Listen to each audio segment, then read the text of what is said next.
checking out the signals for the Baltimore Colts. Unitas gives to Amici.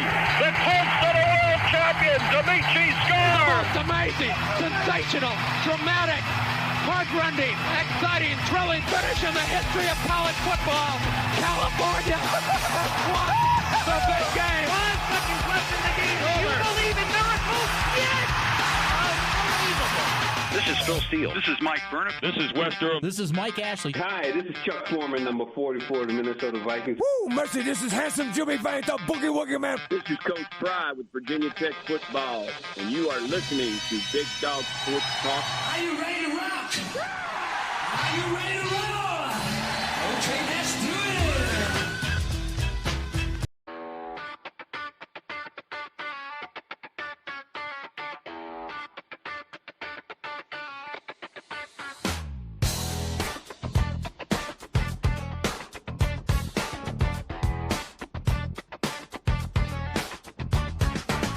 Rick Watson's got the mic, he's the big dog king.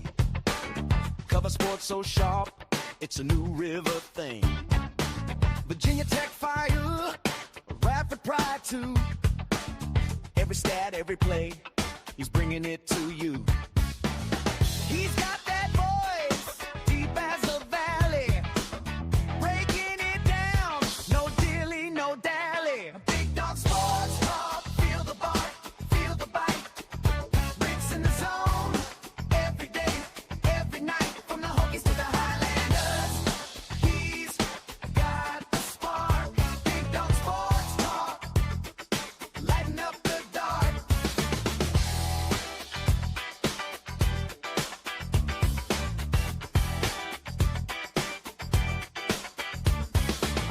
He's got the scoop, faster than a sprint. Calling plays like a coach, every word's a hint. From the courts to the fields, the stories unfold. Rick's play-by-play, worth its weight in gold. With a laugh and a growl, he'll pull you in. Big Dog's podcast, let the games begin. Big Dog Sports Talk, feel the bark, feel the bite.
Hey, how are you? Good morning. That's going to start over again because I didn't get here in time. There we go. How are you? It is the Finally Friday edition, hence the logo that says, finally, it's Friday.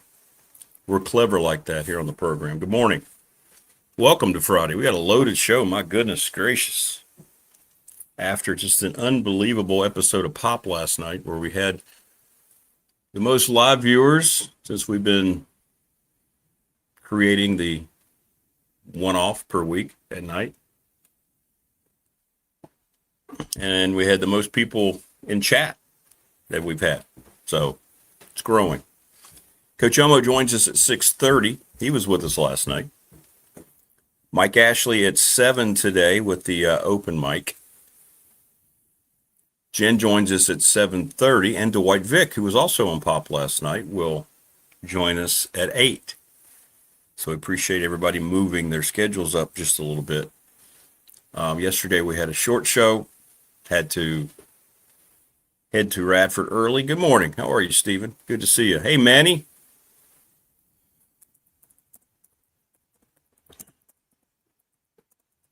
Say hello to Manny. So we had our all-staff meeting yesterday, so we had to cut the show just a little bit short. So, what's up, Haroon? We are sports, primarily in the morning, entertainment, et al., you name it. Welcome. Please subscribe. We are a friendly community here on the program. Our director of athletics, Robert Lindenberg, not a big trade secret. Retired, announced his retirement to us yesterday. Then it was released by the university. What's up, JJK? No, I do not. I do not play Fortnite. My apologies. I'm not really a modern gamer. So Corey Duran, our deputy AD, will take over, and Robert will serve until December 31st, and then Corey will take over on January 1st. So that was the big news yesterday toward the end. What is up, T-Bird? Hope you're doing well. Thanks, JJK. You do as well. Please subscribe. You're welcome anytime, even though I may not play Fortnite. I think it's cool. I think it's cool people can find anything like that kind of gives them a distraction. Hopefully this show becomes a positive distraction in your life. We all have our hobbies, our niches. So yeah, I think it's cool. Thank you so much. I appreciate that, JJK. I was always a huge, back, I'm a little older than you, JJK, but back in the old standing arcade days, and then mostly sports video games, things like that. Later on, I'm trying to think if I ever really got into anything that wasn't sports related from a video game. The old Mario games, My all-time favorite game is Galaga. By the way, our Ryan Pry, the attorney, fan question of the week. It was, if you did not pull for your favorite college football team, who would win? Guess who won? Strange. Alabama rallied. Alabama won by 2 votes yesterday. I didn't know there was that much affinity for the Crimson Tide, but Alabama won the fan poll, created by Brandon Wong. Thank you. I am a radio announcer, Homer. Please subscribe. Funny you say that. I'm the longtime boys of the Radford Highlanders. Oh, that's cool, JJK. Good job. Happy soccer. What's up, Crazy Country Cracker? That's a great name. Roll Tide, indeed. They won. They put together like and it was all different people, because I went and checked on our professional door text line. By the way, today's the last day, professional door here locally. You got to the end of business. If you don't do it, if you have a garage door, you want to get checked out, take advantage of $40 off preventative maintenance, and you can schedule it for any time the rest of the year. But you have to tell them you heard us talking about it. You're down to one more day. Call up there. Call to Travis at 674-0008, 674-0008. Get locked in. But Alabama rallied. They're the team that this audience said if they could not pull for Tech or Virginia or Tennessee or Ohio State, whoever your favorite school is, you would root for Alabama. How about that? You think Scotty Scott sabotaged our... That's what somebody said. From Rick Watson, Roddy, and his love of Highlanders University to Palm Coast, where we love it loud, proud, no dilly-dally, just straight big dog energy. BDST is live and locked in. All right, so Morris, you invited us, so I think the wife is already saying that next spring we're going to head your way. So we're not asking, we're just going to show up. She wants to just take the trip down, take some time off next spring, and we're going to come see you in the Palm Coast. So There you go. It's your fault. I told you when you met her and you put it in her ear at the bash, it was going to happen. So there you are. We'll prepare. Also, Morris's idea of our BDST-ish type of massive tailgate for the Pitt game took off last night in Pop. Dwight said he's going to try to be there. Chris Lester's going to be there. Boy, Chris was great last night. All right. Well, looks like it's going to happen. I know we're a lot of months away. I got to get through winter. I got to get through basketball, and got a lot of things, got to stay alive. But, yep, it looks like it's going to happen. What's up, T-Bird again? I remember when Dad brought home the very first video game, TV Tennis. Yeah, black and white. 2 vertical dashes chasing a moving dot. I do too, man. What was that called? Pong? No.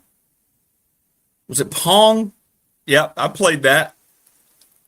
And this first sports game was that horrible-looking basketball game where they had it looked the same, except it was taller dudes, and they had these straight arms. And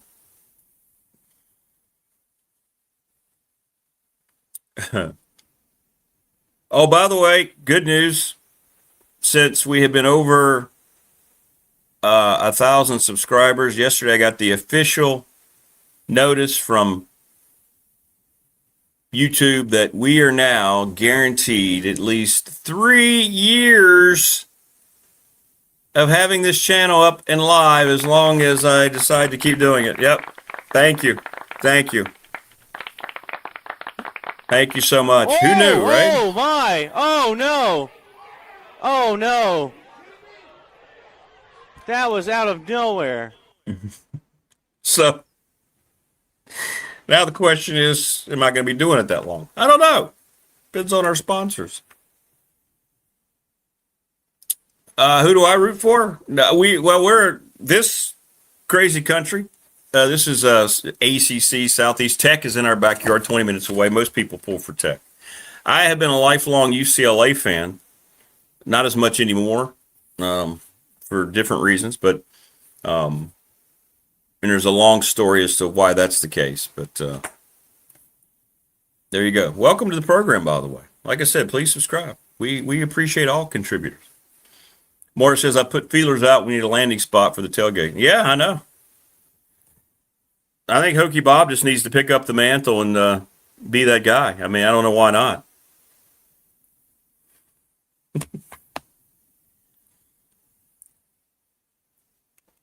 Debut of the Godzilla poster. I did that last night. Wayne did notice. He was down in chat. Took him a while. Wasn't going to say anything. It's Godzilla being used in a Northwestern beer from the state of Washington called Godzilla Head Beer. I think it's an IPA. But I thought it was a cool poster. And it only cost me $6. So, and everybody knows my affinity for Godzilla.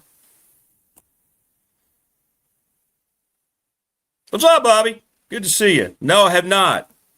Bobby asked me if I've seen Brand New Day yet. But I will. Hey, you're from Arkansas. Well, my wife's family, crazy country. I'm not exactly sure of the family members. I know that's bad. But she's from the Southwest. She grew up in Bossier City, Louisiana, or should I say Bossier City. So she's got family in Texas and a bunch in Arkansas, and 4 of her family members have Arkansas season tickets.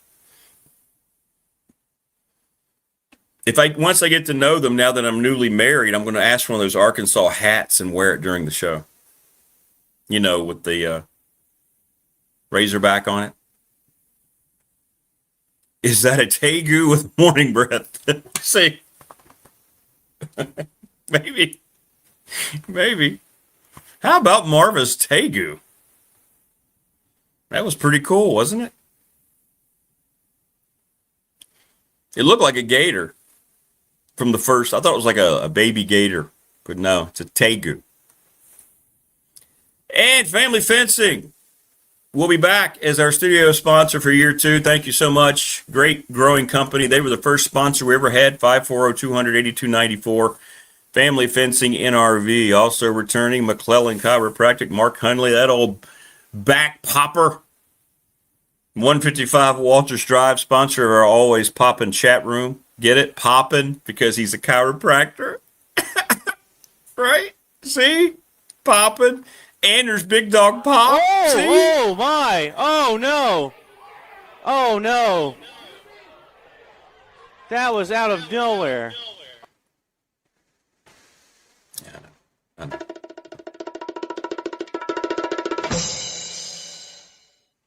Okay.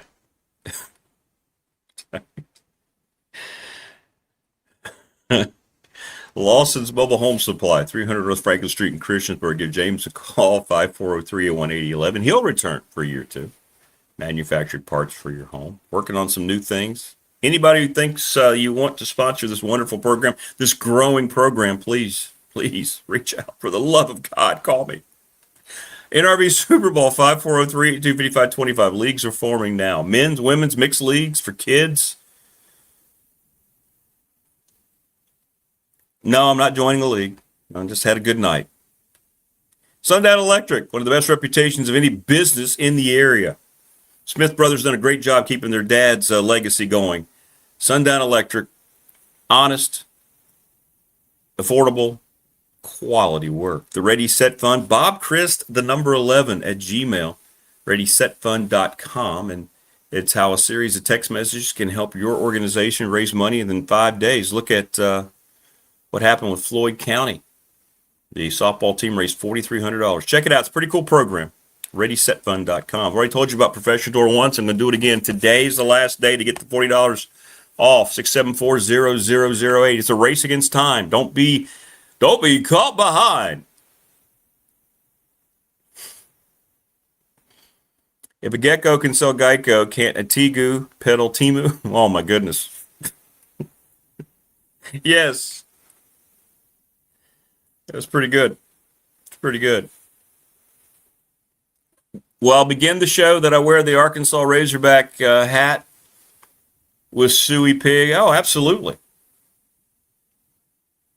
100%. Of course I will. Is that even a question, Thunder? National Bank member FDIC, the exclusive banking partner of this program in 35 years. Sure hope they come back for year 2. And reach out to Larry Ramsey. Little River Heating and Air, Charles Lee, 540-553-2971.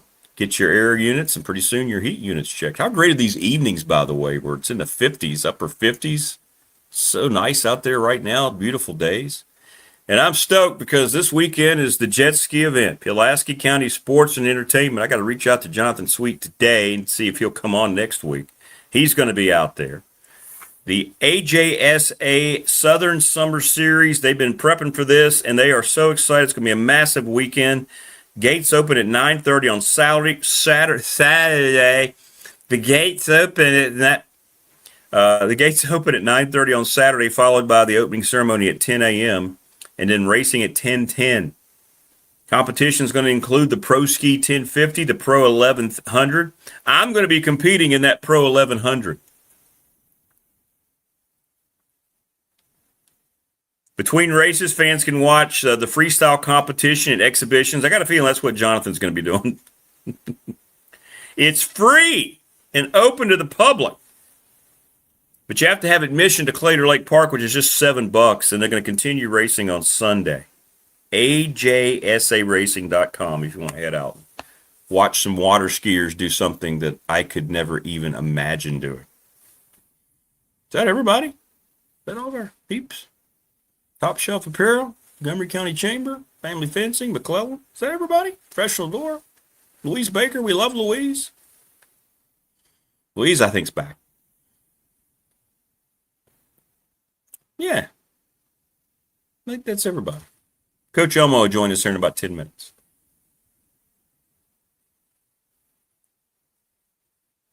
If your dad's behind you, if your mother's in front of you, which way are you moving back or forth? To the side. To the side, jump up. But again, Pop was fun last night. If you missed it, Dwight was great. Chris Lester was unbelievably outstanding. And Coach Elmo jumped on as well after we got going. No Morris last night. Morris stood us up. I mean, everybody was saying, hey, where's Morris? I said, I don't know. Aren't you golfing today, Morris? If I'm not mistaken, today's Morris's golf day.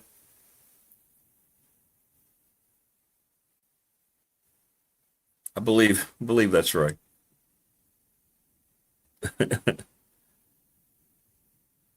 Thank you, Wayne. Yeah, it's cool, isn't it? It's in a spot where it'll always be seen. Did y'all see Daddy's comment today? That's me right there. It's me right there. It's from last night. Big dog popping up on my screen for.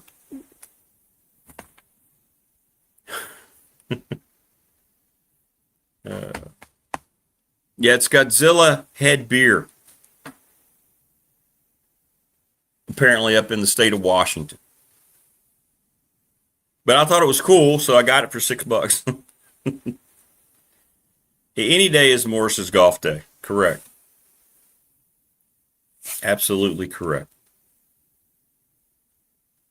Yeah, I am going to.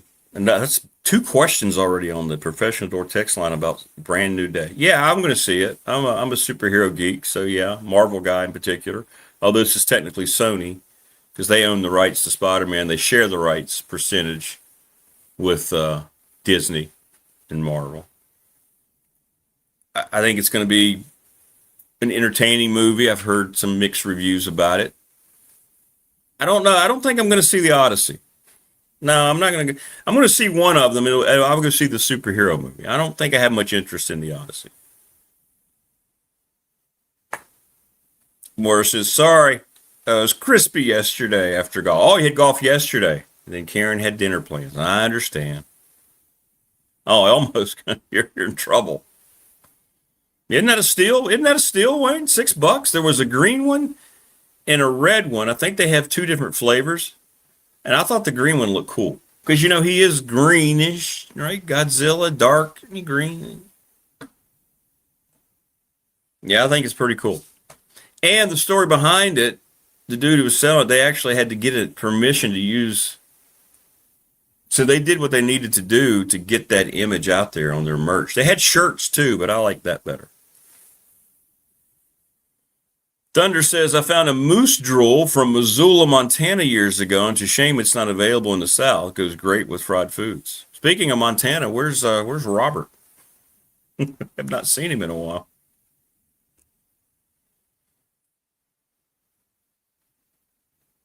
I've not seen him in a while. By the way, T-Bird, I'm going to reach out to some of those contacts that you sent me. Potential sponsors, etc., etc. Yeah, yes, I am. Yes, I am. I appreciate all the support and all the people who's committed to come back for year number 2. Yep. All right. Coach Elmo. I mean, this feels like a middle of the week show. Coach Elmo, Mike Ashley, open mic, Jen, and then Dwight Vick. That's a lot of good stuff right there. Hold on. What is today? It's Friday. I mean, did I send that to the right email for Coach Elmo? Yeah. There we go. It's a lot of good stuff. A lot of good stuff. Good way to finish the week. I feel like I owe it to you after having the bolt yesterday at 7:20ish. I hate that feeling. I hate having to end the show early. That was all day too. And then when Robert,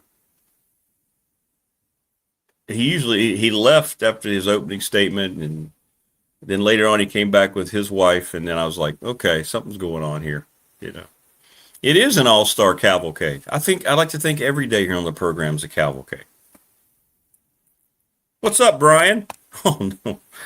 Hey, why don't you add a Saturday show as well? Okay, sure. Big Dog overextended. We're going to do some Saturday stuff. Once we get going with football, if there needs to be an emergency broadcast, we'll do that with Dwight if something unforeseen happens with Tech football.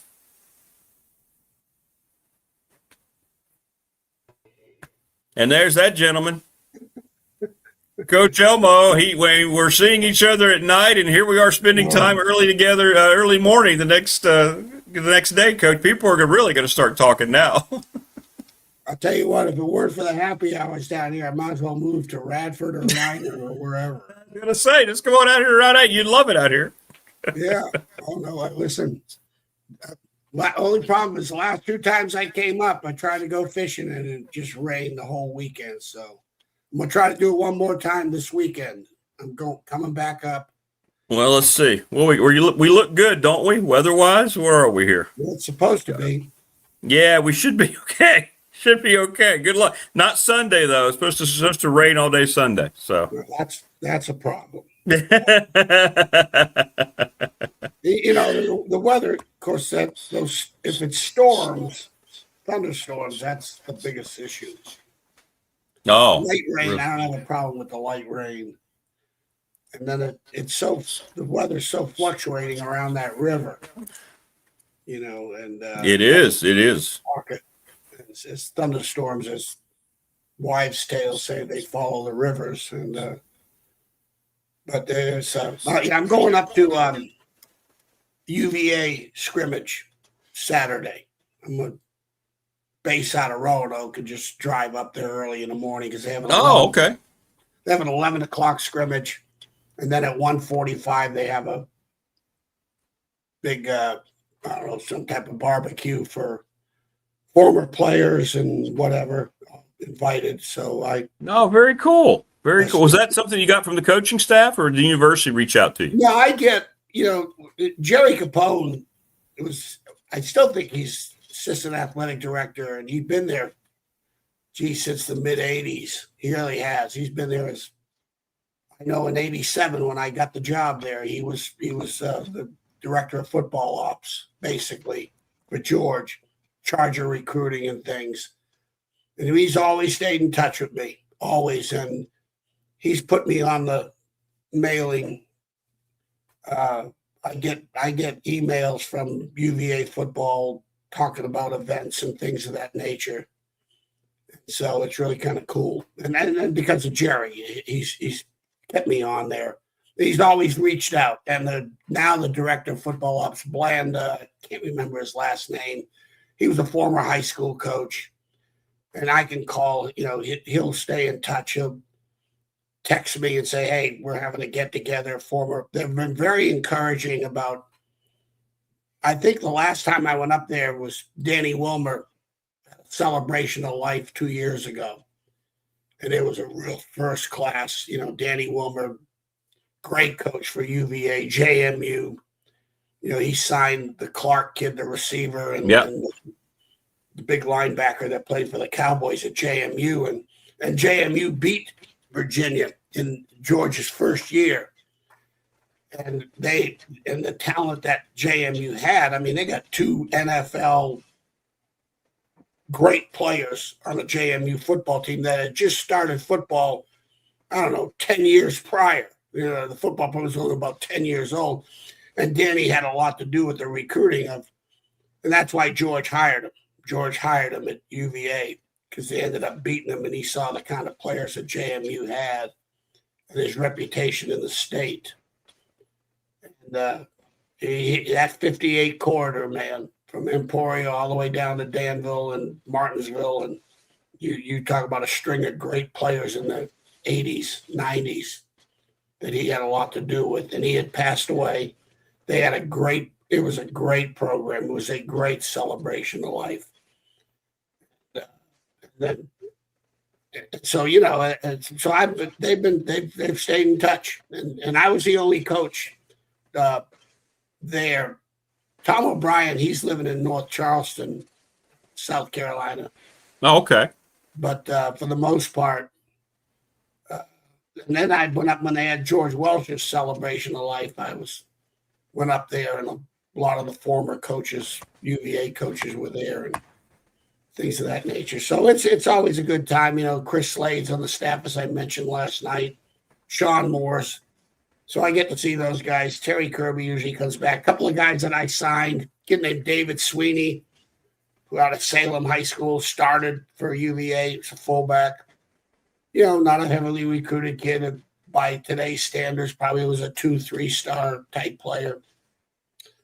And a couple of other players that I signed for UVA that their sons have walked on the football team. So that's really kind of cool. That is cool. That is cool.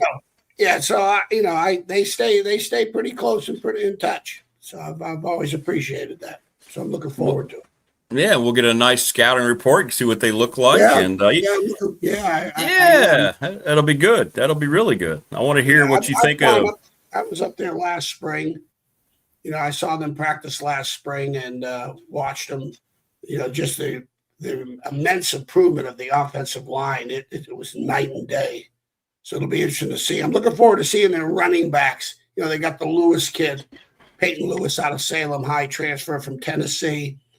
He didn't play a whole lot of Tennessee, and again, you got to be careful because sometimes those guys, hopefully, can be productive for Virginia because those guys cost you. They cost a whole lot more than, let's say, I'm going to take running back from Middle Tennessee State. You worry about those guys, don't you, a little bit, just because of the cost and they couldn't. It's the value. It's about the value. The value. Yeah.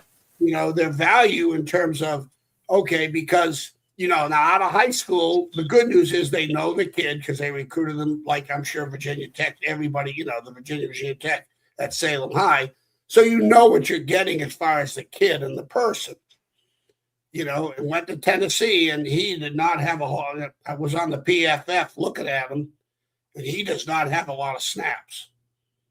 Like they took a kid out of the portal from Middle Tennessee. He had 140 plus carries, and I think I have it here. I don't want to bore you or waste your time, but Lewis only had 71 rushing attempts for the year. So, he was a part-timer. Did some returners, did some returning, and, good-looking kid.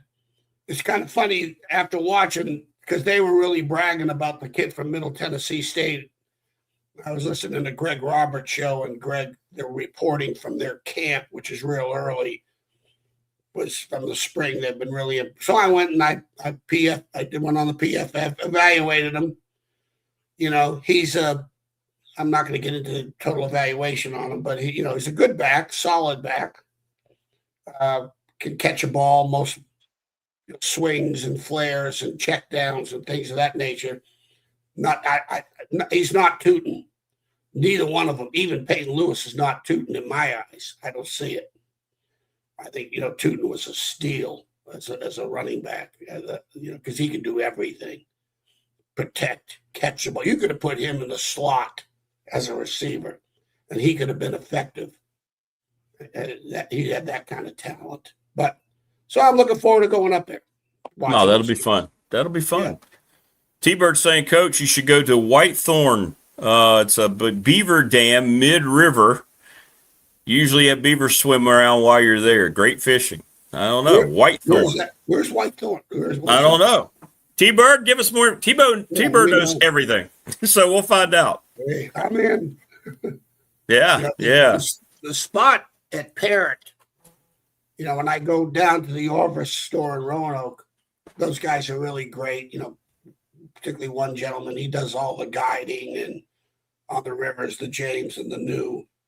And he told me, he goes, I didn't realize it, but he told me that is one of the widest spots on the river as far as the running through the state of Virginia, the river flowing north.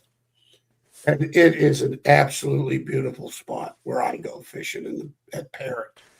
This is in McCoy, they say. This is Heath saying okay. It's in McCoy, well, across from Kentland Farms, right? Which Tech owns, right across from Kentland Farms. So you're close. Okay. You're close. Yeah, that's it's in the area. Absolutely. Absolutely. Check it out. Yeah. Of course, Florida man, we know Steve Spurrier. We'll talk about Steve Spurrier when Jen's on here. Yeah. You mentioned Tom O'Brien. I always had great interviews with Tom O'Brien. He was a terrific coach. He doesn't get talked about enough. He was kind of low key when you talk to him, but he was terrific, wasn't he, Coach O'Brien? Another impact on the state of Virginia, because you look at the 60s and 70s, in the early 80s, geez, football in the state of Virginia with the two major universities was an afterthought. I mean, consistently losing more than winning, no bowls, no TVs. Virginia Tech was an independent. Virginia was 27 losing seasons, And here comes Tom O'Brien, who played for Georgia, the Naval Academy. He's a Marine. And his personality is very similar to George, very stoic. And here he is. For me, with Coach Saban, I wish I could tell you I signed Andrew Whitworth, or I signed Rudy Neiswanger, another great player for LSU. And no, Nick signed him. My job was don't screw it up. Do your diligence. Get them on the campus 3 times before their senior year at that time, 26 years ago, so forth and so forth. Well, with Coach Welsh, if a kid signed at Virginia, you signed him. George, not that he hated recruiting, but, he's from the Naval Academy. He had the Joe Paterno in him in terms of, he'd go out, he'd do the home visits. He knew what he had to do, but the assistant coaches, the Danny Wilmers and the Tom O'Briens, Art Marcos. I'm leaving a few out, but they were really good recruiters. They worked hard at it. And for him to go down there and sign Terry Kirby and Chris Slade from Tidewater, Ray Savage, another kid who I tried to get to come to Virginia Tech when I first got there, and he would not step foot on the campus. And then go sign Curry from Hampton, literally had him committed.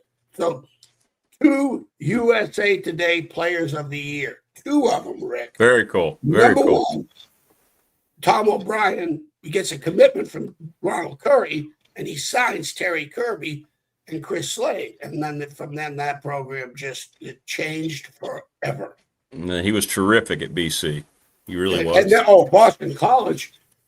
It's funny. When I was at BC when we had gotten fired and the job opened because of the gambling scandal. Yep. It was 40 years to the date, Rick, 40 to 1996. And Tom called me up and he asked me about the BC job. I said, Tom, 2 things. I said, Tom, they need you more than you need this job, because he had the choice to go to Duke or SMU. He got interviewed at Duke, interviewed at SMU, and interviewed at Boston College. And I told Tom, I said, Tom, they need you here, because it was a total disaster with the gambling scandal. I said, the only problem is you got to make sure the AD, Chet Gladchuck, who did a great job at Navy, but at Boston College, it wasn't pretty. It just, didn't have a good feel for it. But I said, look, if you take this job, you need to get a new AD. He goes, oh, no, that's in order. So when Tom took the job, they fired Chet Gladchuck. And I can't remember who they hired, but the job he did at Boston College was ridiculous in terms of national rankings. Had the great quarterback kid for the Falcons. I can't remember his name right now, but no, he doesn't get enough credit for that job he did. Boston College was phenomenal. And the job he did at NC State. The only thing is he screwed up with Russell Wilson. Yep. Russell Wilson wanted to play baseball, and he said no. Yep. All he had to do was say yes, and he'd have been just fine. He retired out at NC State. Yeah, because he was on a roll with Russell Wilson. So, all right, doesn't get enough credit. You're getting a lot of help here, Coach. They really want you to fish. Whitethorn's down McCoy Road, left before the falls, lies across the river from the ammunition plant. Oh, okay. You can wade to Parrott from McCoy, they say. So there you go. Okay. I'm in. You're in. You'll find it. Well, you'll find it. You'll find Oh, it. yeah. Your fisherman's instinct will kick in. And When I go, I usually wade that river. I'm usually there for about at least 3-4 hours. I used to go 5 and 6. When I fished the Cow Pasture River with Brian Steinspring, which was a hard river to get on because it's all private property. And Brian's dad had a little cottage / whatever getaway on the cow pasture. So Brian, when I was at Tech, right before the season would start, we'd go fishing. That's when he told that story about we had a fundraiser meeting and they started rising at about 5 o'clock. They're starting to, smallies are coming off the top. It's a great river because it's not fished that much, not the pressure. It's not that much pressure on the river. And he goes, come on, we got to go. We're going to be late. I go, Brian, they can't start without us. I usually go in there. I used to go in there for 6 hours, 5 to 6. Can't do that anymore with the currents. Getting too old, but yeah. At least before. Is Curt Cignetti the closest thing to Nick Saban you've seen, just in terms of his mindset? He controls a room. This is before we got into TV Nick Saban, which I'm not a huge fan of. But talk about the coach, the persona, the things he said at Big Ten Media Day. He is going to fight stagnation or whatever it was. We're not going to allow that. Everybody can talk about the title. I've turned the page. That's not what we're doing here. We're not just. Does he come across to you at all? Does he share those qualities, just what you watch from abroad when you see him talk and the way he runs his team? The best thing about, and it all goes back to when you look at Nick Saban and that coaching tree, that guys that go on and have great success when they become head coaches, they've stayed with Nick for at least minimum of 5 years, 3 to 5 or 8 years, whatever that tenure is, but no less than 3, and a lot of times no more than 8 to 10. The Kirby had been with him since the Dolphins. He was with him at LSU, the Dolphins, and Alabama. And it goes back to the Bo Schembechler days or even Lou Holtz. The guys that leave, the great coaches in this business, like Barry Alvarez. Barry Alvarez has his own personality, total opposite from Nick's, from Coach Holtz. But he had great success because he took all the great qualities of Coach Holtz, but kept his personality. And I think that's what Kirby Smart, Frank Cignetti had done. Derek Dooley was a little bit of a disaster at Tennessee because he tried to be Nick. And it didn't work at all with his assistant coaches and anybody in the building. So that's what you got to really, that's where you look at, if you say anything about Cignetti, he has his own personality. His dad was an excellent football coach, head coach at West Virginia when Nick was an assistant. Any of the, you look at all the biggest impact that Coach Saban has, like whether it's Will Muschamp or Kirby Smart, a lot of the defensive guys that went on to be head coaches, excuse me, Rick, sorry, it worked. No, you're fine. Yeah. But you really look at the offensive coaches that joined him that he rehabbed. He rehabbed them. They had failures. They did not have successes. When they became head coaches, like, Sarkisian and Kiffin, all these guys, guy at Maryland, they just were, all of a sudden he goes there and they get rehabbed. Jimbo Fisher got rehabbed. Right. I was with them. Their whole outlook on the game of football, it went from, I think Lane Kiffin, if he was on your show, he'll tell you, it went from offensive coordinator, my offense, and that's the thinking. Then he becomes a head coach at Southern Cal or Tennessee, and that offensive coordinator way of thinking does not leave him. It's a two-headed monster. I'm the head coach, but I'm also the OC. And that's hard to deal with the two-headed monster. And I've been through that. When you're dealing with the two-headed monster, You get in those staff meetings. Who are you? Who are you dealing with? Are you dealing with the OC or are you dealing with the head football coach? Then it is a pain in the ass. Trust me. Right. Trust me. So, when they leave Nick, they become head football coaches.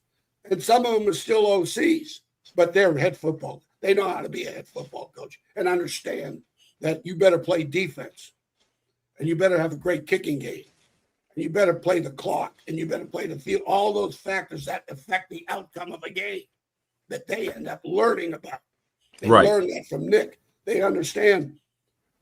You look at Todd with Coach Mortensen.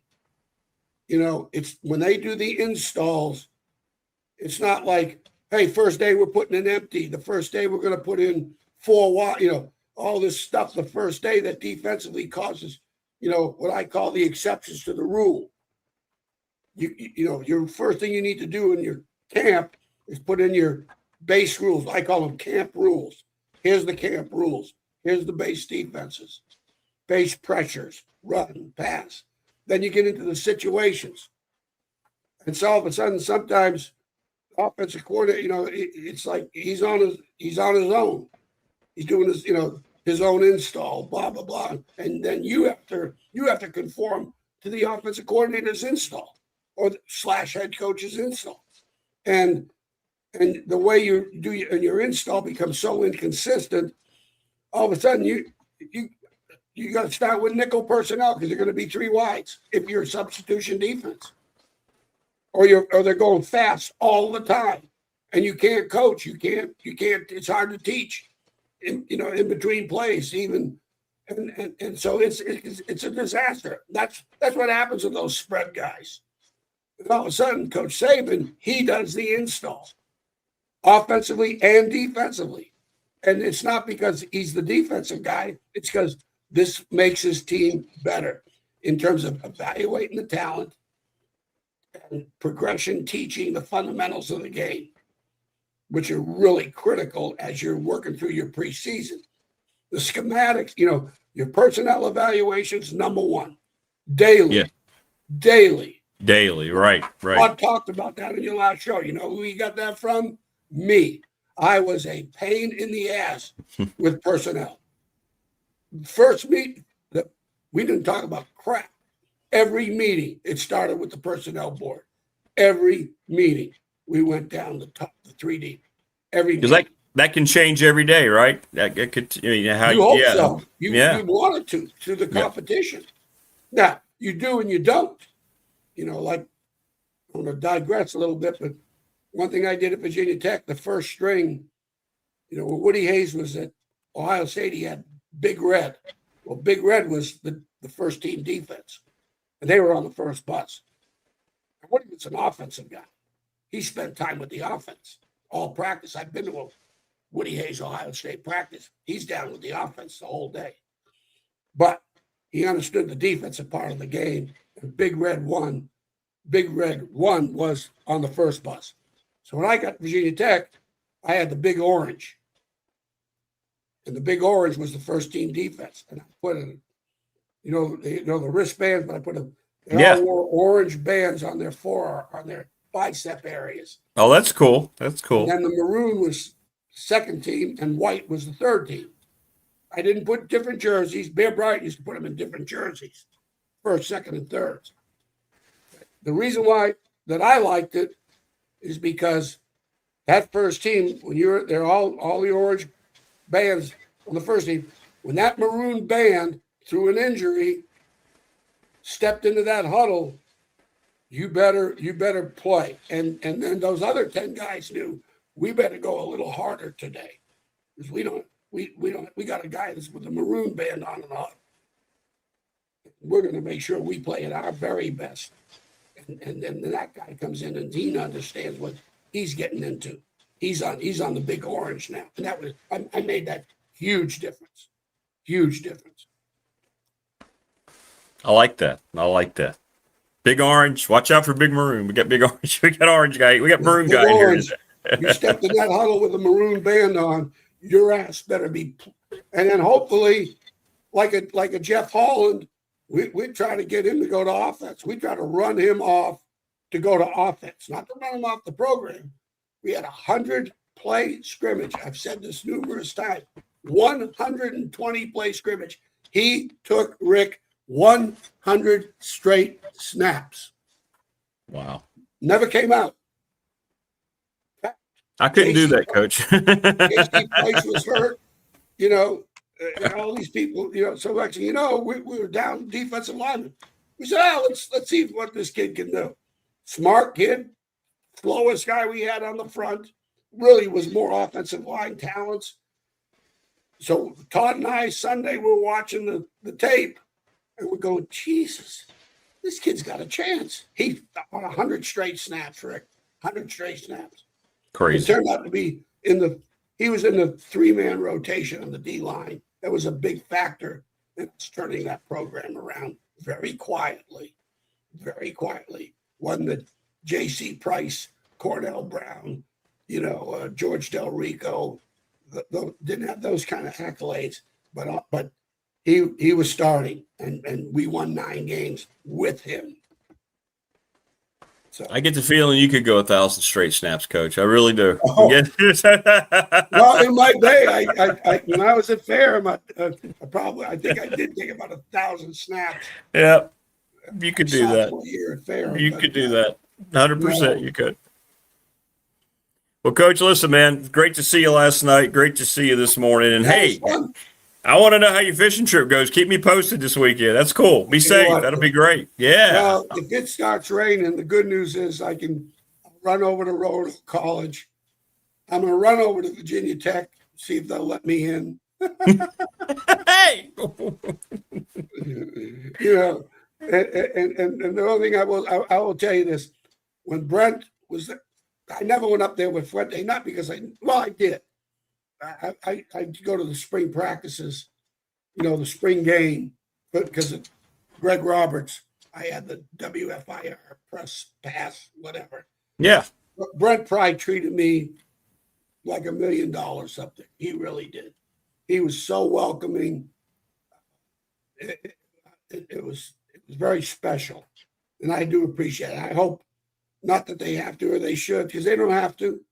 As a coach, they don't have to. But it is kind of nice knowing that you are respected of the blood, sweat, and tears that you put into the program. Absolutely. Yeah. In my 2 tours of duty there, and was able to, establish relationship with former players that I know to this day. It was a lot of fun with them. So, well, all right, boss.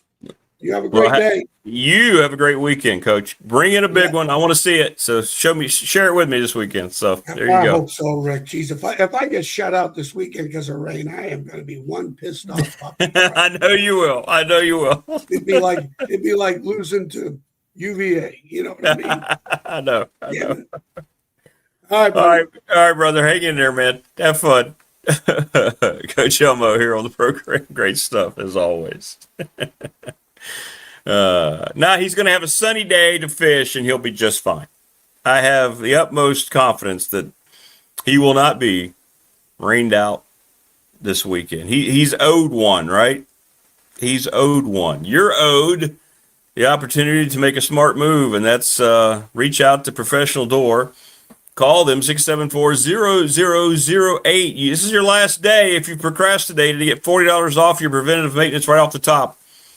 They've been celebrating 40 years in business the whole month of July, so do not miss out.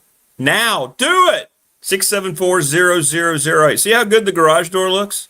That's how good yours will look. National Bank member FDIC, the exclusive banking partner, me. 35 years and this program. They are the absolute best. Professional Door and National Bank, 2 wonderful businesses run by wonderful human beings. Lara Ramsey, the new president, has been outstanding. Pulaski County Sports and Entertainment's going through their weekend, and it's the jet ski, and it's going to be a lot of fun. Check it out. I'll get Jonathan on here next week and see how he does with his jet skiing. The Ready Set Fund, ReadySetFund.com, Bob Chris, series of text messages. So you can earn money for your organization in a hurry. If you have more questions, reach out to Bob. bobchrist11@gmail. We've talked about the Smith Brothers and Sundown Electric, and look at that cool logo. Jeff Smith and his brother have taken their dad's business to new heights right out of Elliston. Reach out to them, community-oriented folks. They are outstanding. Outstanding.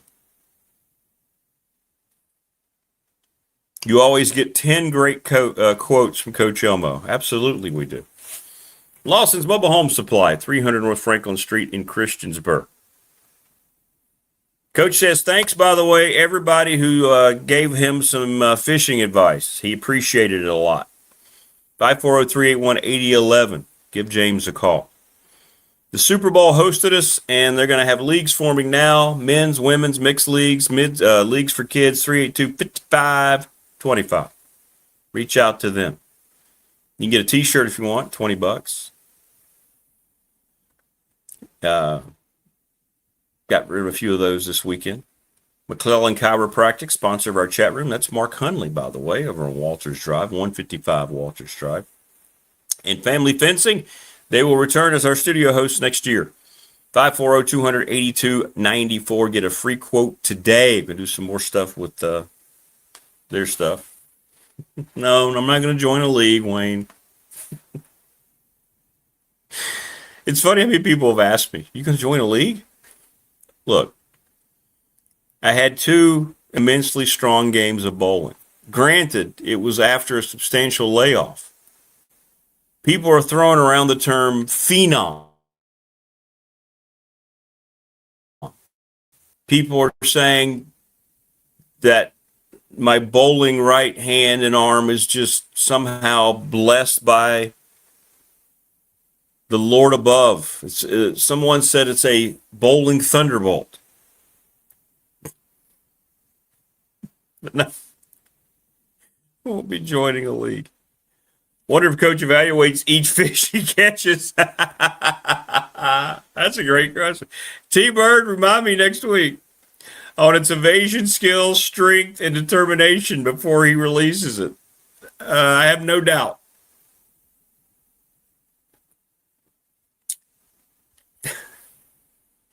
He's probably like, he'll catch the bass and he'll have it in the boat. And then he'll start talking to the fish, explaining to it why he got caught, what he could have done better not to get caught, and what he needs to remember next time. And he'll put him back in the water. Let's go. Let's go. That's funny, T-Bird. There's Brandon. I think the team was sandbagger, but you can go with phenomenon. Oh, the term was sandbagger. You can go with phenomenon.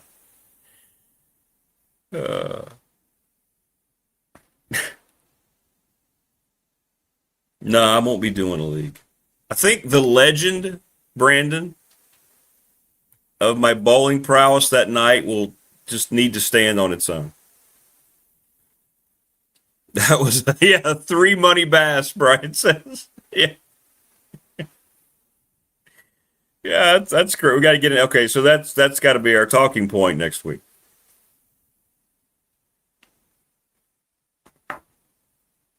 Rick Watson is a strike machine, the hand of God. Well, you can ask Brandon. I mean, it was 5 in a row. I mean, I think if anything defines strike machine, that's rolling 5 straight. There's no question.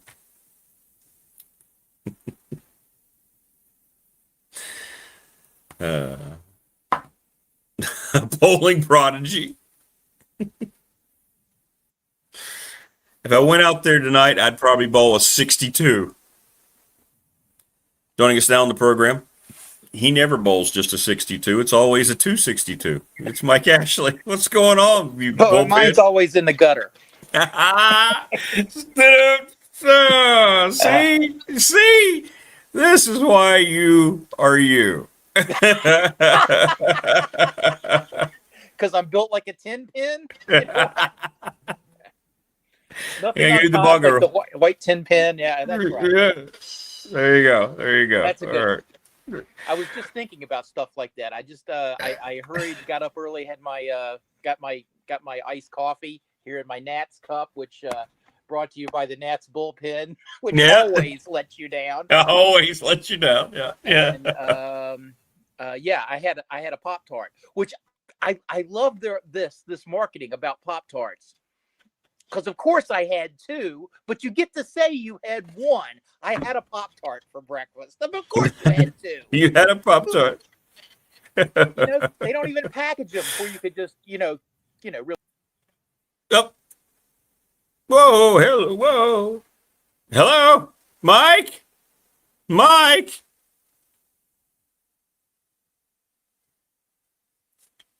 Well, Mike disappeared just now.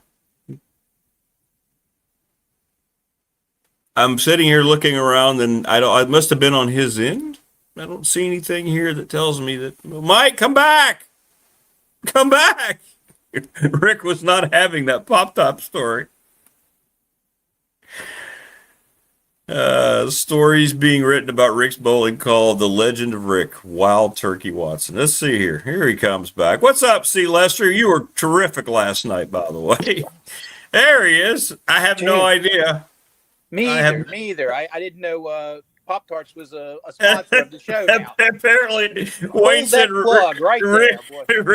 Wayne said Rick was not having that Pop-Tart story, I guess. Oh, boy. Okay. What's going on? Sorry, man. Hey, did anything happen at Radford yesterday? Oh, wow. Yeah. A tremor in the force. Yeah. Have you guys talked about this yet, or? Yeah, I mentioned that it happened yesterday. We hadn't really gotten into it, but yeah.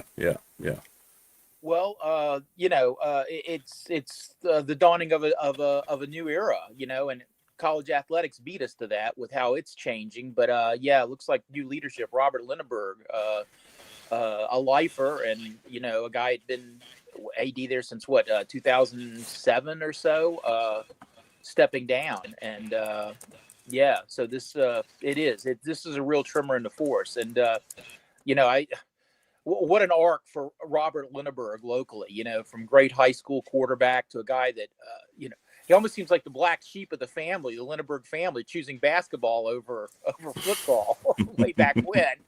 And, he got a scholarship to, I don't know, people may not remember this. Coach Davis gave him a scholarship and also brought in Chris Dobbins, the son of legendary Bobcat announcer, home event announcer, and Radford basketball home event announcer Don Dobbins, and volleyball coach Don. Yeah. So there were two legacies on the basketball team there for a bit locally, and I never got to see Robert play high school. I've seen highlights. Of course, I saw him play there at Radford early on, and he didn't really get much run, as was true of Radford athletics back in the 80s. A lot of kids we had that would have been great players just a year or so before, fit right in, played all the time. We were already recruiting over them to try and get to Division I, which we were by the time Robert got there. But every year we had to recruit better and better to players, and some players, some great kids locally. I'm not going to start naming off names because I'll leave kids out, but Robert sort of got recruited over, and he made a decision by his senior year to transfer to Roanoke College, where he went down and played for Paige Moyer a year and had a really great season. In fact, I remember going down and watching a game there and doing a story on him for the News Journal back when, we all coexisted nicely in the media and sports and all those things. You could do things like that. And anyway, then to see Robert's coaching career take off, UNC Greensboro, and then down to SMU with Mike DeMint, who was a really good coach and looked remarkably like a Robbie Douglas from My Three Sons. Some of this material is just for me, I know, but every time he came on, I used to hum every time he walked out, I used to hum My Three Sons theme. And remember the cartoon feet and all that. Yes. And that killed Hunziker. I remember that hard before games, he could hardly go. Anyway, but yeah, so and then Robert comes back as the athletic director at Radford, where he left. He was actually in real estate in Dallas when he took that job, and his ascent as a successful Division I college athletic director, I think, is a remarkable story coming from where he did. He really was learning on the job at Radford, and you just walk out there and look at all the trophies and think about all the academic things Radford has done and some of the facility improvements Radford has made under his leadership. And It's really a great story, and I'm really kind of sad to see him go. Other than I know that how happy retirement can make people sometimes. Because you already know that. You're not totally retired. You're 92% retired. I just haven't done it right. I'm so jealous of people that get it right. Now I know I sent a note to Robert last night. Of course, he sent me back pictures from his latest Springsteen concert trip, or I think I was there, but I was like up here in the fourth deck, and Robert was down there so close to Springsteen. It looked like he could have taken the picture and shook his hand. So, that's a whole different thing. But anyway, I know a lot of concerts await him and his relatively new wife there, and I wish him nothing but the best, because he did a lot of good. He did a lot of good at Radford, and anybody from the New River Valley just is sort of entrenched in lore of that family. So people in chat, people in chat asking, Mike, you're gonna get your AD resume dusted off? I do not have an AD resume. I've thought about this recently for a couple of reasons. The tricky thing for me was I worked for the public relations office when I was there. The sports information office was not a part of athletics, and there was a lot of good to that. There was an awful lot of good to that. First of all, it kept all the things we did off the budget for athletics. So we were able, I think we were able to do more things easier and more streamlined through our office. The other thing was that, coaches could yell at me, but none of their people were my bosses. That's true. They didn't really yell at me. We you know how it works in athletics, Rick. You have the same thing. There's a hierarchy of how things work, and there's some sports that you can put more of your time into because you're going to get more reward in terms of the media bang for your buck. And back then we did that, and I that's a part that's missing now. Man, I enjoyed so much getting us. I wanted us in Doug Dowdy's college notebook every week. I wanted UVA, Tech, and I wanted Radford to be in there with some kind of note. So every week I would send Doug something. Now, I didn't always get us in there, but most weeks, I got us in there because I wanted people to associate us with the upper echelon athletic program. That was part of my challenge and fun that I had. And same thing with the TV stations. I used to. I know I've said this before, but I used to know what day Channel 10 and Channel 7 would come up to the New River Valley to do high school sports preview stories. And so I would call them and see when they were going to be there. And I said, well, look, I can get you a soccer story today. I got this kid, or, I get you volleyball. I can get you, whatever, baseball. And I had a lot of success doing that. And it established a great relationship because those guys knew that I was looking out for them too. Hey, don't come up here and just do one story. Come up here and come over to Radford and do something too. And that was really a lot of fun then. Now I feel like people in my old job are just writing things on the internet for parents. Yeah, they are. And recruiting, and I'm thinking, I don't know if I could exist in that world anymore because I have too big an ego. I want everybody to read what I write. That's why I'm on this worldwide network show. All right, so now you've started. So now Philip's asking, Mike, did you watch Petticoat Junction? Why is that coming up? You brought up My Three Sons. That's why. As soon as you say My Three Sons, we're off and running. People are just going to, there we go. The reason I'm laughing at this is because at dinner the night before, we had some guests in town, and somehow we were talking all about Petticoat Junction. And whoa. One of my guests was a little overserved with some beverages and would not stop singing the theme. And it was about to drive my wife crazy. Come ride the little train that is running down the track to the junction. I remember that. I'm moving kind of slow, like Uncle Joe these days too. So yeah. Now I could remember Betty Joe, Bobby Joe, Billy Joe, but I couldn't remember which one was which. That was I think they were all pretty hot, weren't they? They were all pretty hot, weren't they? Oh my gosh, yeah, that wasn't fair to a young kid growing up. You know how much time every time we were out in the country looking, and I saw a water tower, I went, "Oh, slow down." Yeah, wait a minute, they might be up there. There might be babes up there swimming. Maybe we should stop and have our sandwiches here for just a second. Yeah. Hooterville, very underrated, and some of the sites there. The Shady Rest Hotel. Was Hooterville an intentional play on all that, by the way? Was that just... Oh, good God. Mind blown. I never even thought of that. Is that right? I mean, yeah. Now what's Hooters, the restaurant? Yes. But it wasn't around then, but I just wonder if it was a thing back then. No, I heard something. I better repeat now. It was that they've added delivery from Hooters. You know, they call it knockers.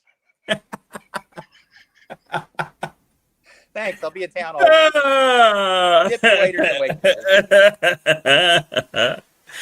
That's great stuff. Yeah, that's Chris Lester. For 7 a.m, pal. I got to tell you. Yeah, that's for your own roll. Yeah, just like you're opening. You're like opening somewhere right now at the Improv or something. Here we go.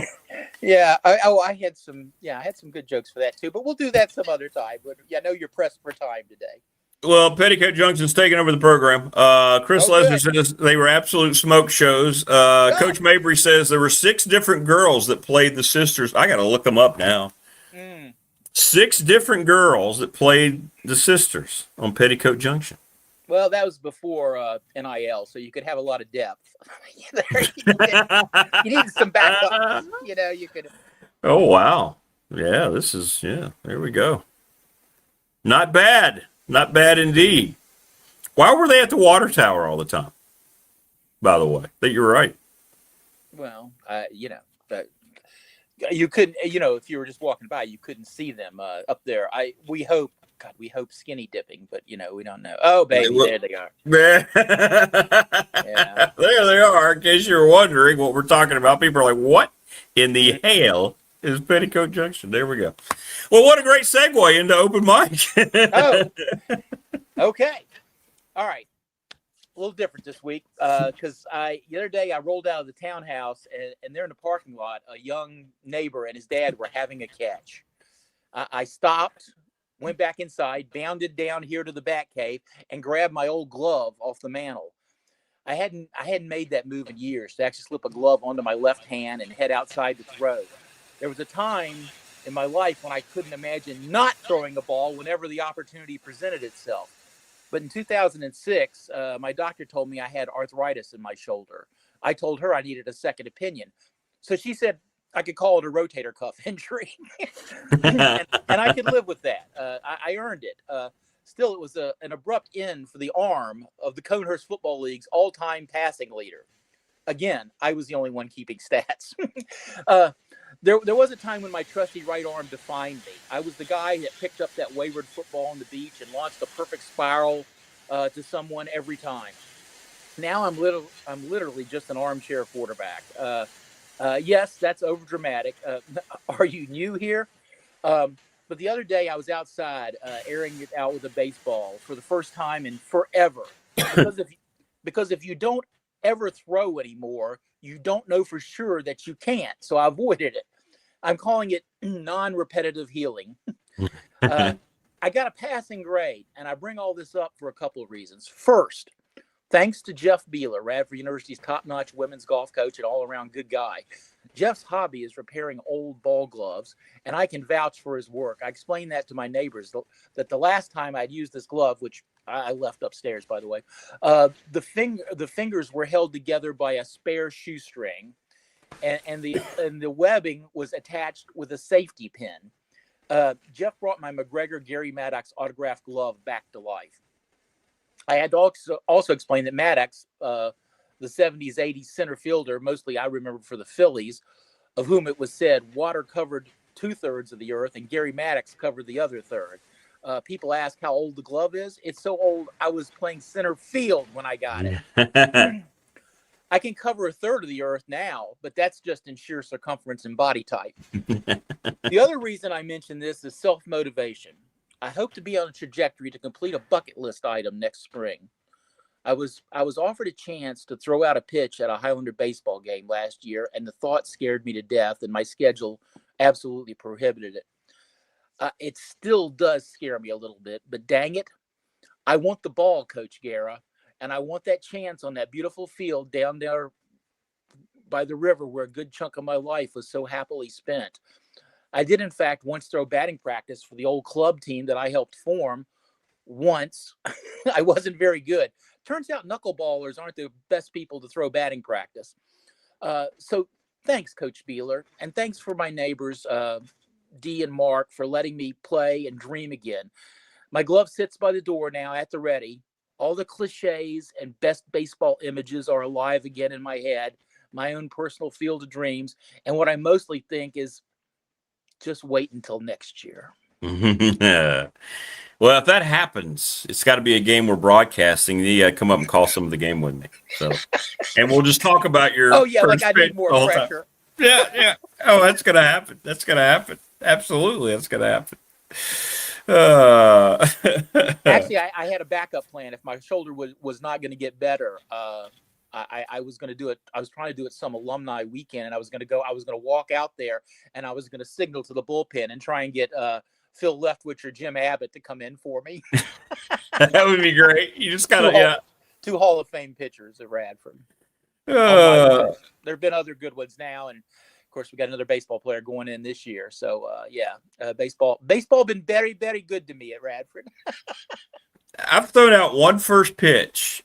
I did that for the Pulaski Yankees when I was calling the games. They wanted me to throw out the first pitch, and I did that. So you're right.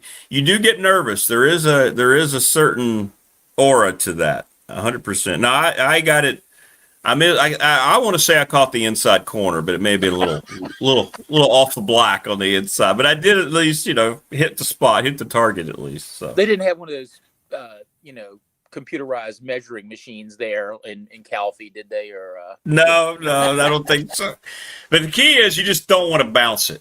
You can't. Oh my bounce gosh, no! But you can airmail it, just don't bounce it. Yeah. My arm just is not, what it once was, and it scares me to death. But I threw comfortably the other day, and it's pretty good. I didn't come in and ice my shoulder or anything, but I'm hoping I can throw some more, and we'll see, and then I'll be confident. And I tell you what else intimidating. Last year, Ralph Barrier, our great friend Ralph Barrier, threw out the first pitch opening day. It was cold and I couldn't get down there, but I've seen the highlights now, and Ralph threw a seed. And so I went, oh, no, I'm not ready for this. I wish we'd have been broadcast. I don't think we were broadcasting that game. Really? So he threw out the first pitch. I don't think I knew that. Huh. Well, again, back to my old material, Radford always opens with the home cancellation against VMI in like early February. This is true. This is very, very true. That does happen. That does happen indeed. So Coach Mabry now sent me more Petticoat Junction stuff. Oh, good gosh. Wow. Okay. Hey, start posting that video for me, David. Yeah. Yeah, good stuff. Thanks, David. Thanks, Coach. Knockers. Sorry. Not original material. I heard that, and I had the same reaction you did. And I'm sorry if that offends anybody. But oh, no, that's funny. That's funny stuff. Well, good stuff. Thanks for moving up today, by the way. We had to adjust some things, so thank you. Okay. Appreciate that. Well, I have to duck out on you every now and then. So when I thought about it, when I stopped cussing, I went, okay, I can get out that early. I need a Pop-Tart. That's what I'll do. I'll eat a Pop-Tart. There you go. What flavor did you have? I change up. Got away from the favored strawberry frosted, and went with cherry frosted this week. They were on sale, so there you go. The cherry frosteds are on sale. Yeah, because nobody eats them. But I like cherry. I like everything cherry. Apparently, Dr. Pepper. I think that. Oh yeah, almost wrecked me. Although I did. There was a sale at a local store, and I got the Jack Daniel's cherry flavored liquor, and if you like cherry, that sounds like such a great idea. But you know what that is? You know what that flavor is? Hey kids, that's cough medicine. Not so great, but hey, I haven't had a cold yet, so Good stuff. Good stuff. Well, have a great weekend, my friend. Hey, y'all too. Have a great show today, and nice talking to everybody. Goober says, hey. Hey to Goober. Take care of yourself. Don't go knocking door to door. Sorry, I'm going to think about that all day now. Thank you. I needed that. Oh, Mike Ashley, you're on the program. What did I say? I've said it how many times? You can't see Mike Ashley and not smile. It's a gift that he has. We talked about this every time. What's up, Christian? Oh, we'll find out. You know what? That's a good question, Christian. Remind me next Friday. We'll ask Mike his greatest sports memory. Your greatest customer memory should be calling Professional Door today. You've got until the end of business, 674-0008 today to reach out to Travis and the folks up there to get your preventative maintenance scheduled for your garage door. It's $40 off. You got to tell them you heard us talking about it. You've got today. If you've procrastinated, don't forget. Wayne says grape was my flavor growing up, but apparently no one else likes them. I used to hate when your mom would get cheap toasted knockoff. Yeah, well, you know, they had we had what did we have? We had Toastettes. You had Totem. We had things called Toastettes. It was by Rich Food. Now, how I remember that, I don't know, but that was kind of like, because we went to Wade's all the time in Dublin. I missed the Wade's grocery stores. Greg Wade was a good dude, knew him a long time. And I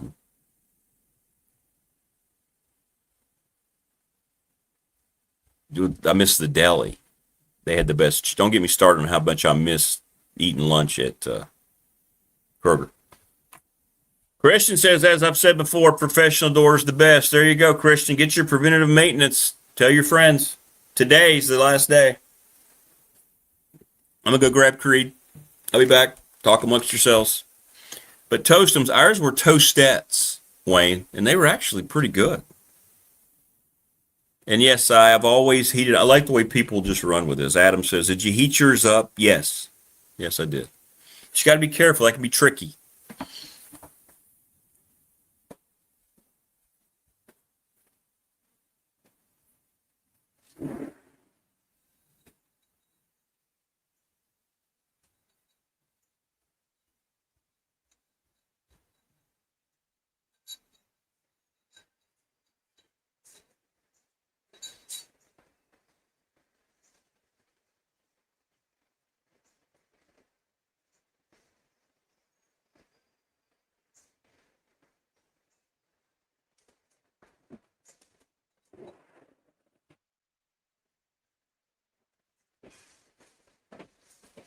Here you go. Put that one back.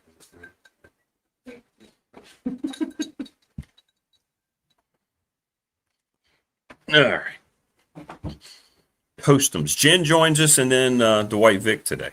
We've already had Coach Elmo and Mike Ashley, and we still got Jen and Dwight. Wow.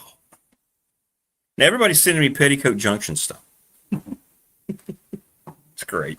That's what's great about this program. By the way, we got the notice from YouTube. We are now clear for 3 years of uninterrupted, what we hope is broadcasting excellence here on the program, because we have maintained our status over 1,000 folks. I mean, it's going to be awesome, and we appreciate that. And thanks to everybody. Oh, my. And to you too. Oh, no. Oh, no. That was out of nowhere. Yep. We made it. What does this sound like? What is this? Sorry. It's a haunted house. Some of these things I haven't played. Snoring. What is this? Actual footage of me after I've had one too many beers.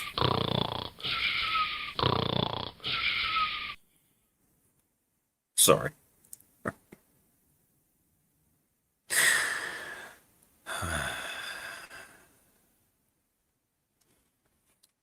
If you don't like Mike Ashley, you are a communist. With Elmo's help, I will whoop your ass, Morris. I'm telling you, it's a gift. He makes you laugh. And you just see him and you know it's going to be pleasant. Yeah, we're excited, Christian. Christopher, we're excited. That's cool. It's cool to get that actual notice from you too. Because they're pretty strict about things. So that's all to you over the last almost full year. And all of our sponsors that made it possible. Just grinding away here, trying to build in this format that scared the hell out of me. But yet, we're making it work. We're trying. Rodney says, Wade's food, the potato wedges. Absolutely, man. Go in there and get a couple chicken breasts, potato wedges, and those buns, those rolls that they had. That's dinner. I mean, I'm telling you, man, I miss Wade's. Mrs. Wade's Kitchen is what it was called. The best bakery / deli ever. Nothing compares to Mrs. Wade's Kitchen. I'm sorry. I'm not downing anybody else's deli. I know there's some good food, but that was special.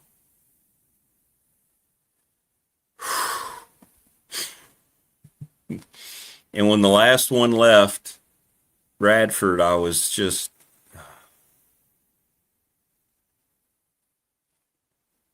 I knew Greg pretty well, and the last week they were going to be open. I went there every day and on the next to last day, I guess, he loaded up a box of chicken for me and potato wedges.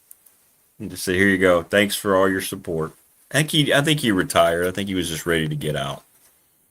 And I completely understand. Weren't they, Christian? Best in the world. Keon knows he was eating at Wade's when he was a student at Radford. I used to sub the rolls with cornbread on my Wade's trips. Yeah, I like the rolls. I get that.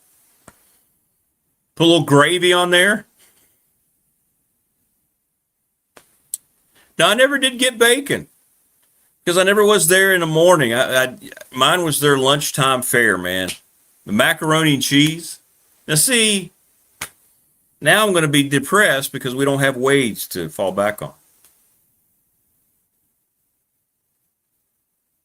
There was hope that he was going to continue a smaller place and just have it called Mrs. Wade's Kitchen. But I think he thought about it and then realized he did not want to do that. But boy, selfishly, I wish he would have. By the way, Mr. Lester, you were great last night. Everybody was talking about it afterwards. Pop was fun last night. That was the most views we've had during, and chat was active. It was great. Send me rewatches we get. I know, Christian, right? Starving now. Keon says, my order was 2 chicken thighs, mac and cheese, and wedges. Okay, mine, well, we're similar, KB. Well, why not? We're brothers. Mac and cheese and wedges for me, but mine was always the 2 chicken breasts. And now I can't say that without thinking about Mike Ashley's knockers joke.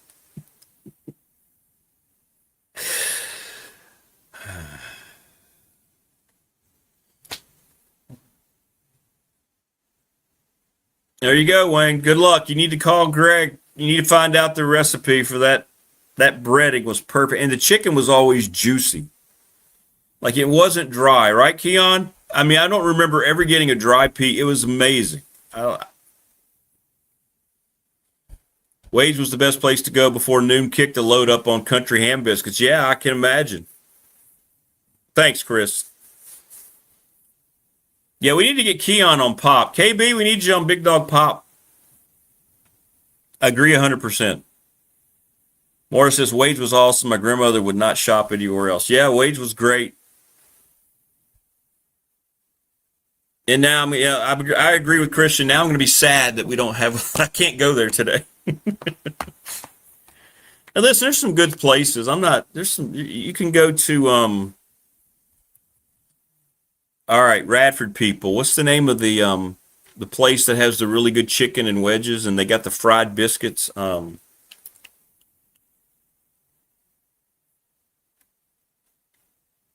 What's up, Manny? How are you? Good to see you. Welcome back. Oh, man, I can't think of it. Anyway, Keon, what's the name of did you ever have Keon? What's the name of the place in Radford? It's yes, R&R Market. Thank you, Christian. Maybe I'll go there today.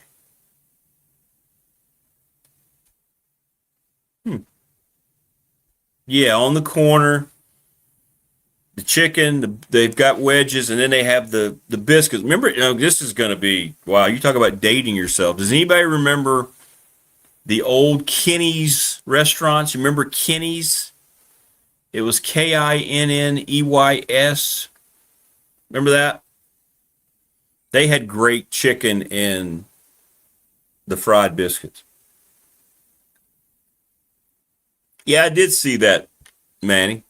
Marvin Harrison Jr. dropping like 10 balls yesterday during practice. Coach Getter, yeah, the R&R Market, yeah, I remember that. He used to talk about that. R&R Market. Jeff, good to see you last night in Pop. Yeah, Texas Roadhouse is good. The old Texas, remember Texas Steakhouse before it disappeared? The one that we had was in Radford, Chris. I'm sure there probably was one.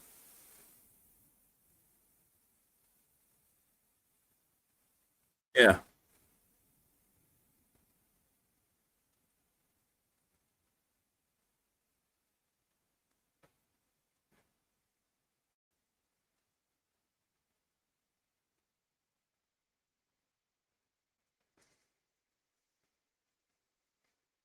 Sorry, I'm answering our basketball coach. I'm going to talk to the team today. I haven't met the new team, so we're going to meet the new players today down at Radford. Yeah. Yes, we are. Yeah, everybody know. Okay, good. People remember Kinney's. Joining us now on the program, like, she might remember Kinney's. Look at it go. Oh, yeah, you guys look a little different going on with the hair, don't we? Yeah, see? You like it? It's kind of fluffy. It is. It's kind of like Charlie's Angels-esque. Thank you. I like that. Yeah. It's a good look for you.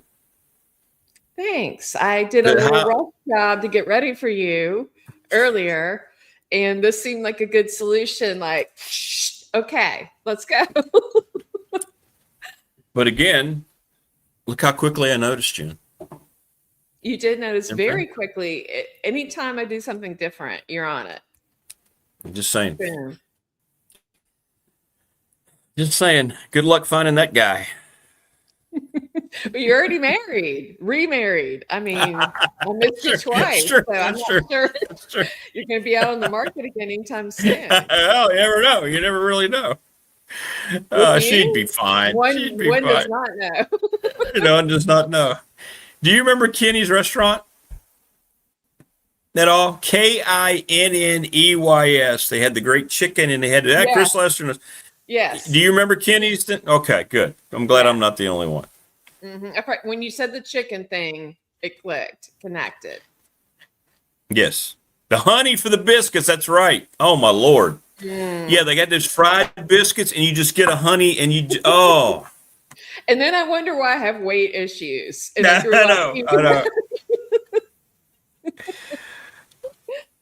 Yeah, Manny, we do. We remember all those great things. Sexy Jen in the building, Chris Lester says. How about that? About that? Sorry, I didn't step on you. Apologies. No. I was just giving you Chris says sexy Jen in the building. Look at that. Ooh, I've got friends in NRP. Yeah. So, go ahead. I'm sorry. I was thinking about Ray's in Christiansburg. How excited we were when we got Ray's. Were you a fan of Ray's? Yeah. Feels like I was. I do remember Ray's. What were they known for burgers? Yes, and there was one in Blacksburg, I think. I'm trying to remember where it was. Was it over? Ray's. Yeah. Kind of where the Studio Theater used to be, which I don't even know what's there now. But I think maybe there was one over there. But the one in Christiansburg, yeah, We were so excited when it opened, and I remember it had red and white, I think striped, like a roof going all around. It was very vintage looking now by today's standards, but I remember everybody in Christiansburg was excited. Chris says Saxy Gin. Then he kind of gives the wink. I meant Saxy Gin. We know what you meant. You had it right the first time, Chris. Thank you, Chris. It's nice to have friends back home. Everybody's saying, yeah, Charlie's Angels. See? So this seems to be a popular look then. Maybe I should keep it up. I'm telling you. Yeah. Well, looks the great. issue with South Carolina hair is it might look like this before I leave the house, and as soon as I step outside, it might just deflate instantly. Like just No, I think you're good. Droopy mop in about 30 minutes outside. Manny's asking if you are my secret wife. Kind of. Kind of, sort of. Absolutely. Absolutely. Yeah. I have a lot of secret husbands. I have a work travel husband. I have one who's actually works with me at USC. Yeah, I don't like any of them. I don't like the competition for being your secret husband. Well, at least one of them's gay, so I don't think you have much to worry about with him. Now, Christian says this, he means it as a compliment. He said, Jen, it really does make you look 10 years younger. Not that you look old, but see, you're getting all sorts of. Jen is the reincarnation of Farrah Fawcett today. Okay, this is getting such good reviews. I'm going to keep it up, I guess. See what we do for you? Well, I'm getting my hair done tomorrow, but I'm not doing anything dramatically different. So you'll probably see this look again. No, you don't. You just go in there and go, hey, just give me this. Let's just do this again. Yeah, I just going to touch it up a little bit. Just never go short hair, please. For the love of everything that's holy. Don't get the little bob. Don't do that. Please. No, that is trending though. Have you noticed a lot of women are cutting off their hair? Well, because they can get hair extensions and just go back long, just like that. So they're figuring what do they have to lose trying it. But no, I would not. I've done the short hair thing, and no. I like playing with my hair, just putting it up, game day, different hairdos, ponytail. Manny says that you and I should have a date at Texas Roadhouse. Will we sit on the same side of the booth bench? Yeah, it gives more room for the food, all the wonderful meat we'd have on the table. And then I can pick out the little chunk of meat and feed you at the table. Hey, baby, you got to taste it. Yeah, taste this. Okay. Tell me the Gamecock's the best ever, and I'll give you this delicious piece. All right, so I have a theory here about this short hair thing. You ready? Okay. In your experience with women, since you are a very fine example of that species, don't you believe women lie to other women when women say, hey, look, I did a thing, and they show the picture on Facebook and they cut off all their hair, and you see all these friends go, oh, it looks great, and secretly they're going, oh my God, why did you do that? Right? Maybe some women, I'm not that kind of person. I think I would. I know you're not. I'm just saying, yeah. Maybe in some cases, not my kind of friends I hang out with. I do appreciate that. I do have this circle of friends, men and women, who if I'd done something that didn't look good, they would kind of politely tell me in a nice way, like, trying a new thing. They would definitely politely tell me, maybe don't do that anymore. But don't you believe women are pretty disingenuous when they tell other women look great when they've made changes, when secretly they're either thinking, boy, it looks bad, or boy, I look so much better now? I don't know, because again, I don't hang around those kind of women. Those aren't my people. People who would do that aren't my people. Yeah. But maybe you're right. That might be happening. Manny says that I should ask you to be my boyfriend. We already am. We're good there. Don't get the Rick do, Wade says. Yeah, no, you don't want that. You don't want that. I'm trying to avoid that. Yeah. Trying to maintain the hair. Christian says, serious question, Jen. Are you confident about your Gamecocks bouncing back this year? How confident are you? If you had to go 1 to 10, how confident are you? Well, I'm talking about 8 wins, 9 wins, and they're back with the vibe and Shank and go out to Ford to get the spray to cover the ball spot again. So what are you thinking? There was no need to bring that up, by the way. Oh, I'm sorry. Before you defined it at 8 or 9 wins, I was going to say definitely confident, but 8, 9. You can't go 6-6 or he's out the door. So Can I say 7? Would seven save it? 7 and 5? 7 to me is a bounce back after 4. It is. We'll say 7. We'll say 7. How confident are you they're going to get to 7 and be that team? What do you think? I'm going to say 75%. Wow. Are you real? Wow. Okay. All right. That's good. That's probably honest. That's probably very honest. If the thing that's going to be the difference maker is the injury forecast. We have 2 key players who are injured pretty seriously, and I just don't know if they're going to be back in time, and I'm worried about it. 4 of the first 5 at home, so there's your chance. Mm-hmm. Thank God you're playing Kent State and Towson. Shush. Everyone needs that. Maybe 1. You don't need 2. Not in football. Come on. And then you got Mississippi State, Alabama, Kentucky at home. Your boyfriend's gone. Mm-hmm. Potentially new boyfriend. I could do some research on that. Yeah, we're waiting. We can't wait. Mm-hmm. Florida. I don't know. Tennessee at home. A little bit of an unknown. Tennessee, I think, will be really good. And this is me being serious. You ready? You ready for a compliment? That's not about you. I only see loss. Here's the only thing that I see as guaranteed losses: Alabama on the road, Oklahoma on the road, and Georgia. So that leaves you 9. I think y'all can win at Clemson. I don't think Dabo knows what Clemson is anymore. Yeah. At Arkansas, you love the new Arkansas coach. He's definitely very low on my list already. You love, and I mean absolutely love, Ryan Silverfield. No, my date with him would be like, check, please, let's roll out. Yeah, you're not going to have a Coach Elmo is saying magic number is 9, he thinks. Now, he talks to people. I mean, I want to think that too, but Coach Elmo, Dylan Stewart, injured, back injury. Those can be nagging and problematic for a long time. Peak's knee, although he is running again from what Coach Beamer said in the last press conference, that he's running on a treadmill. So that's more promising. But those 2 players, we lose them.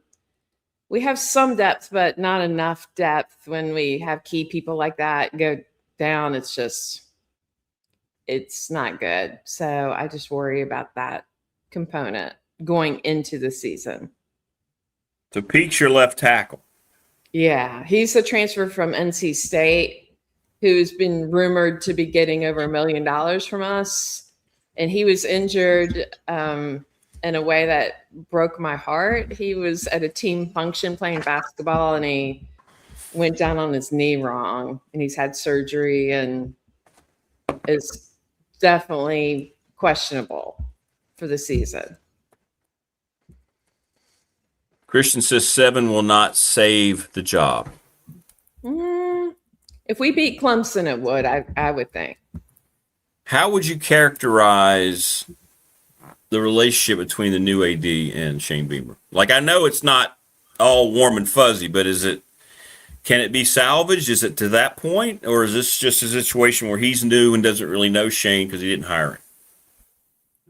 I don't think the relationship right now is problematic. If we choke some games, I think it will be some more games. Let's put it that way, because last year certainly that occurred. That the AD is very businesslike and professional. So if there was tension, he would not be the type to just come out and say that. It would have to be leaked out some way.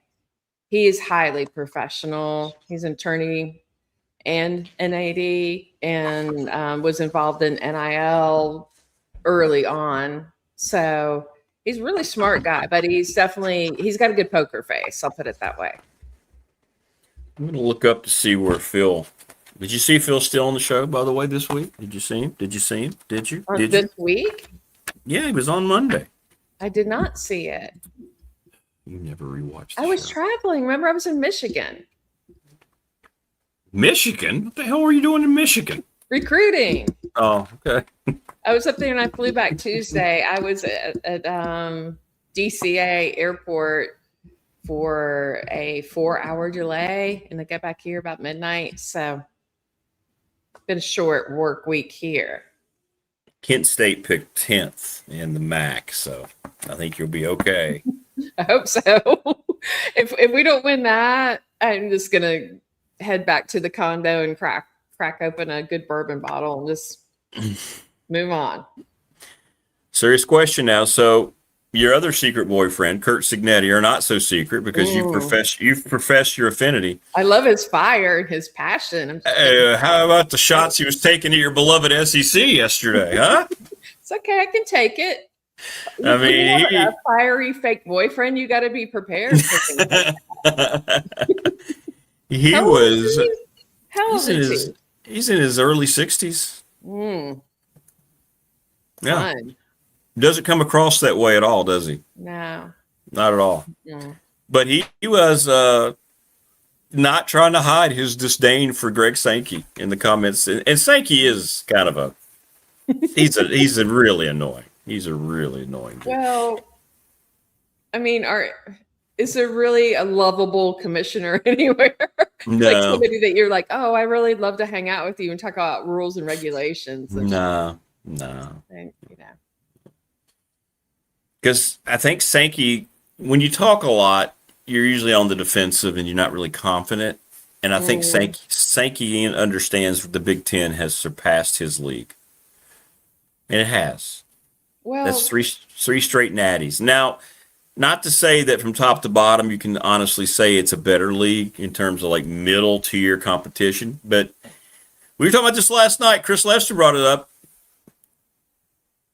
Who are dominant programs, or how many dominant programs are there in the SEC?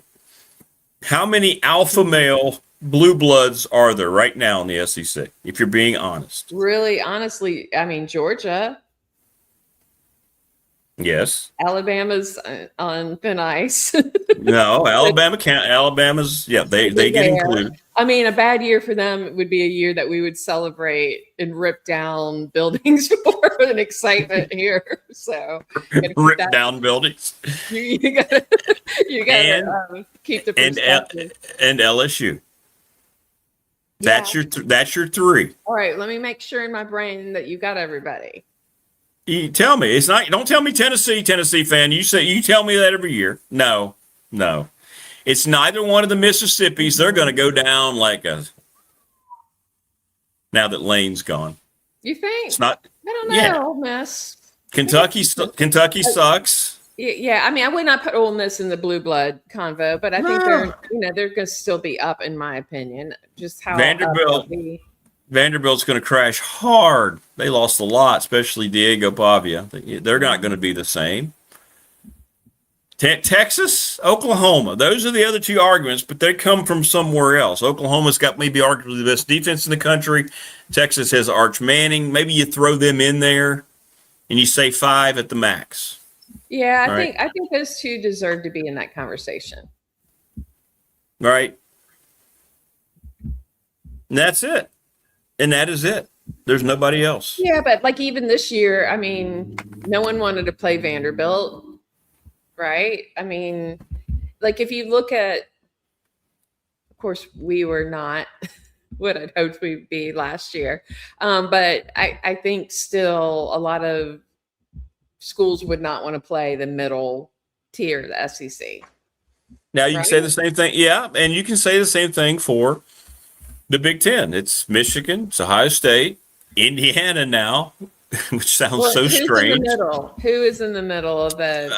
I think you put Wisconsin in the middle. Iowa's been really, you know what I'm saying? But you don't.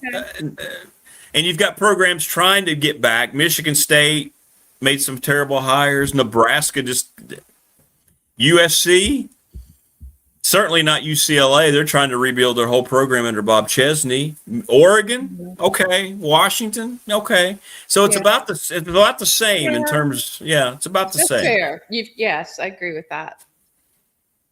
But in terms of doing it on the field, it's been the Big Ten that's won the battle. So, yes, that's true. And in revenue.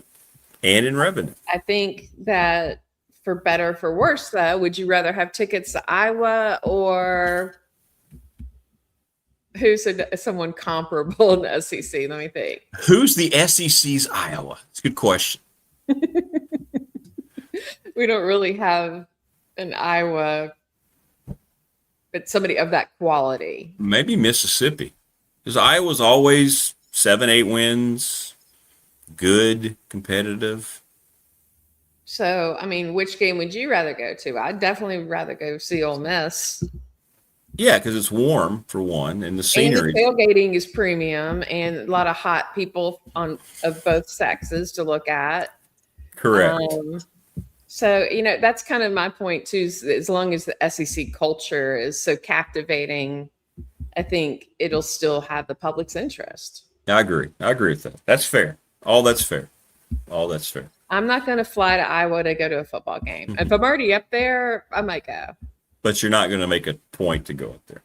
I'm not going to be in Iowa, I don't think, or anything. Just accidentally. No real reason I'm to go to Iowa. I'm recruiting in Iowa right now. No. What are you getting to this weekend? Where are you going? What are you doing? I'm home this weekend. I'm excited to be home. I'm getting my hair done tomorrow. Well, be careful. You got something good going right now. You don't need to, don't change the uniform. Don't change the uniform if you don't need to. We'll stick with this theme then. I'm getting such good reviews for it. Thank you. You are. Unanimous.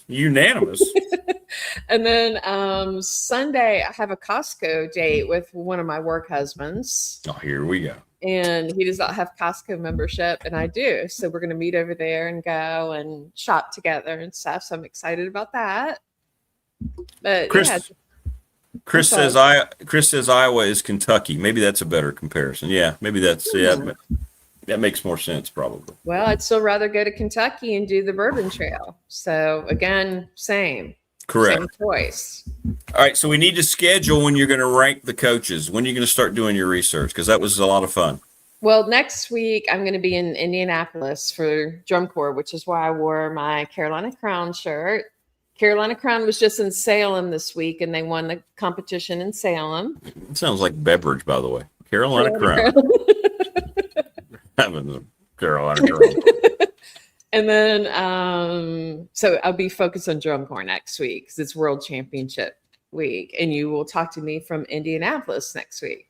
Oh, all right. And then the following week, that could be a potential week. Maybe we do it the week before football starts. What do you think? I don't know. Yeah, absolutely.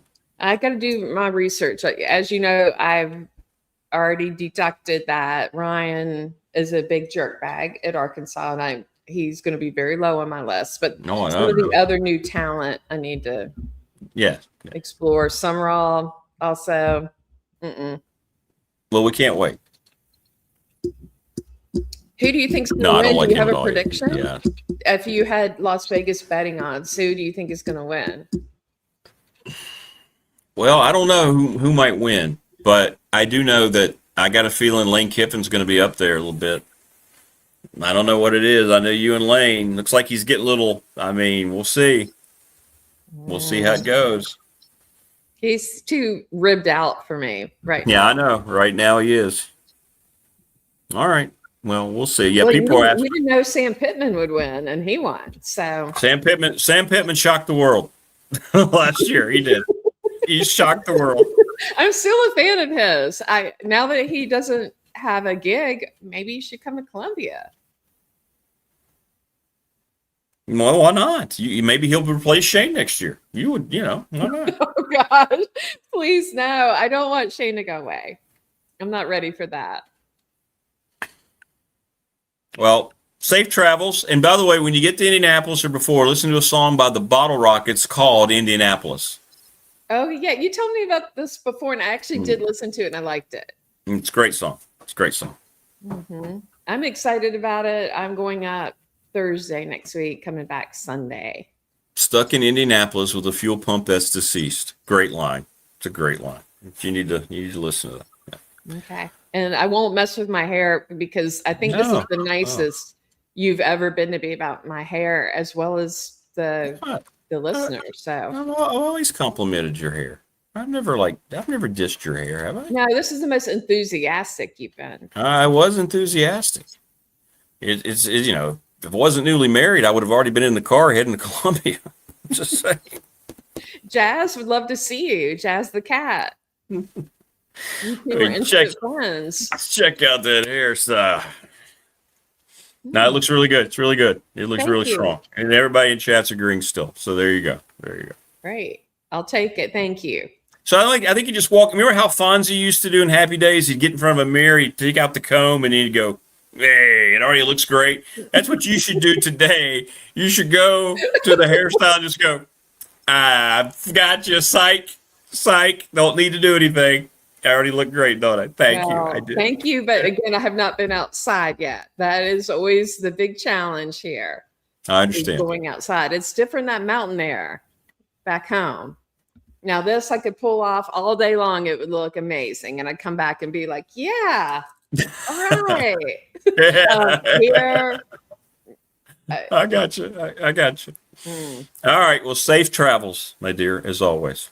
Thank you. I will see you Friday next week. Are we back at 8:00? Yes, you'll be back at 8:00 next week. Thank you. Thank you for accommodating our time today. Sorry, it's a little bit late. Took me a minute. I know.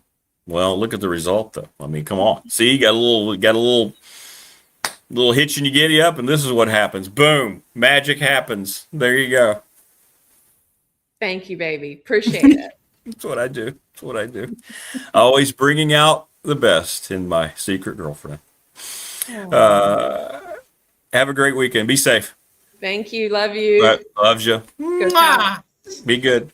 Oh, yeah. Hang on. Is that right? Yeah. There you go. There you go. Gotta be careful with that. Get in trouble. Hand gestures. Better that than Joe Cox talk, I know, right? I know, right? Gee, especially if I'm doing it. Watch out. Oh, Rick, really? Okay. Hey, that's fine, but no. All right. Have a great weekend. Thank you, you too. All right, good. Jen the Gamecock girl. Man, that was a good look. That was a good look for her. Yes, it was. Yes, it was indeed. Hook 'em horns. Wade says, "What's up, Ron Judy? Think South Carolina will go to 9-3. Wow.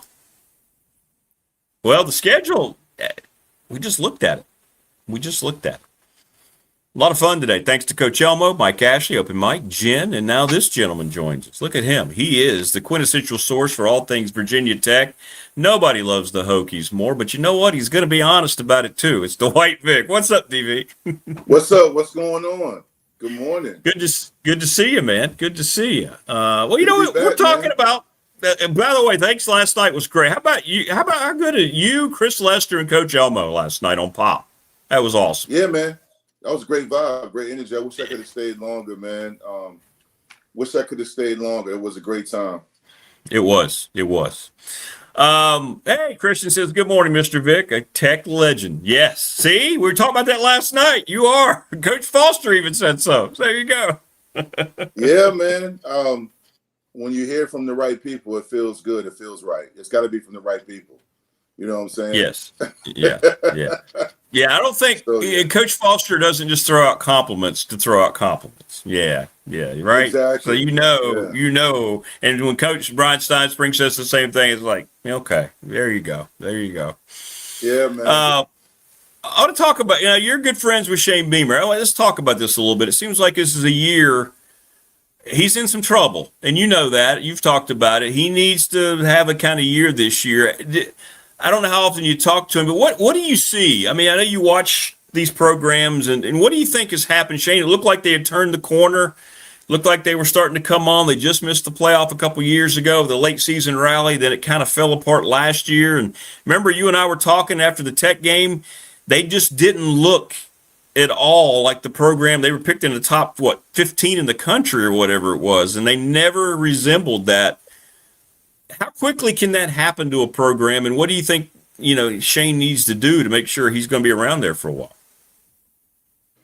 Yeah, it's one of those things, man, where a few years ago they were knocking on that playoff door. In my humble opinion, they should have got in. I think it's one of those things, too, with college football and basketball now.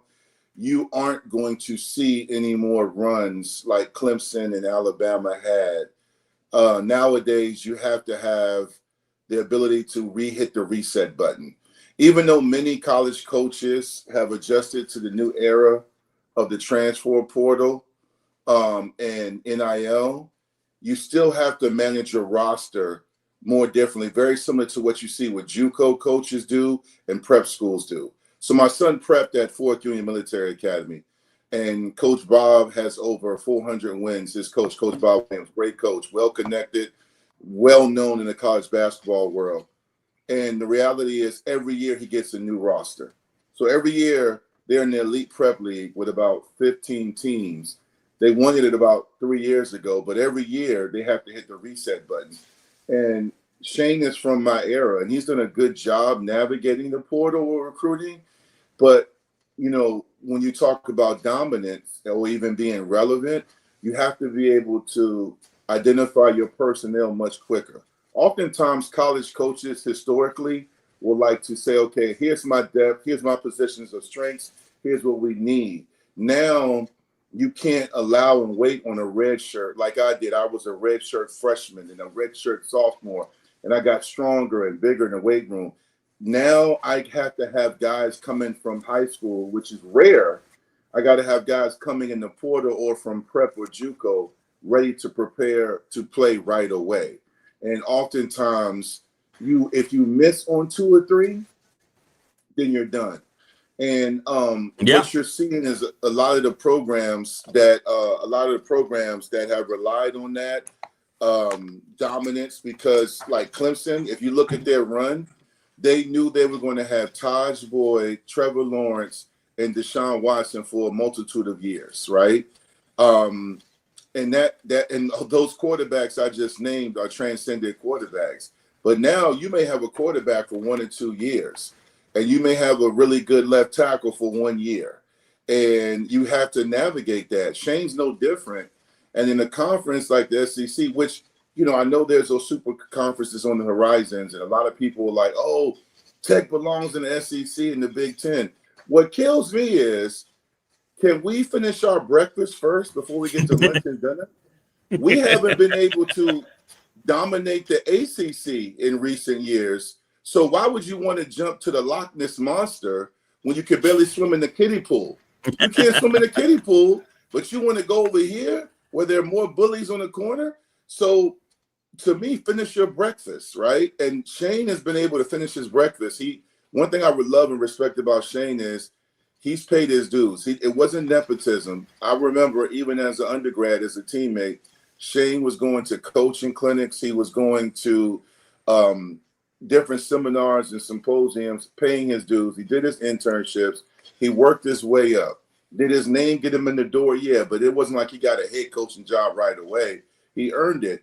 But it's just a dog-eat-dog world right now, and it's tough to sustain. I mean, even Indiana, Signetti has done a great job, but the truth of the matter is he's going to have to really, really adjust his roster and really reload, because it's not like back in the day we just dominate year after year and year. because kids are going to be moving around and leaving. And I don't, and I don't know how you sustain that without a creative balance to your mindset, understanding that I may only have these guys for 3 years, which is why I always felt like in the beginning, Pride was doing a great job, because in the beginning he was able to retain players, but then some of those guys came back and they were overpaid. What do you think, Coach Pride? And you early on. I mean, we all wanted him to do great because he's a great dude. We all, we were pulling for him. Came on the show a lot. But do you think that one of the things that led to his downfall, was it more of a lack of being able to consistently evaluate talent, or was it something you said always stood out? He did not play the best players, did he, all the time? No, and that's the politics, because you don't know if guys were not being played because the guy ahead of them was making a lot of money, or if it was a situation, and this happens everywhere in college basketball and football, where position coaches battle for playing time for the guys they brought in. And this is why I always talk about your assistant coaches have to be experienced and knowledgeable in recruiting, and also advocating for their players, and personnel groupings is critical, evaluating talent. I felt like I was rooting for Pride. Yeah. I wanted him. I know him personally. I wanted him to do well. I really feel like the difference between a game time decision and wins and losses is who you put on the field, right? So I'm going to take you guys back down memory lane to the 2004 inaugural ACC season for Virginia Tech. Virginia Tech was playing experienced receivers. They lost a very controversial game to USC in FedEx Field. I was in attendance with the phantom offensive PI call. They had a litany of young receivers, including Eddie Royal and company, but Beamer was playing older guys.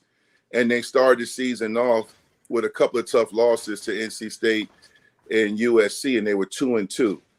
After that, everyone knows they won eight or nine straight. They won the ACC, beating Miami on the road. Before that, beating a very good ranked UVA team at home. Well, prior to all that run they had, Beamer was like, look, I got some dogs in this. I got some guys that got to see the field. So he bitched Richard Johnson and some of the more experienced receivers, and he threw in Eddie Royal and company. And that receiving core included Eddie Royal, Justin Harper, Josh Morgan. He just said, I'm putting these young guys in. And they flourished. I felt like with Pry in his first few years, he was a little bit too loyal to the veterans. And I don't want to say it cost him, because somebody might say, well, the backups, how good were they? The truth of the matter is, when you're fighting for your life on the field, you got to throw somebody out there. I don't care about your high school coach being upset. I don't care how much we're paying you. I want to win more than anything. And I think that's probably what cost them. Again, Elmassian's talked about this, evaluating talent.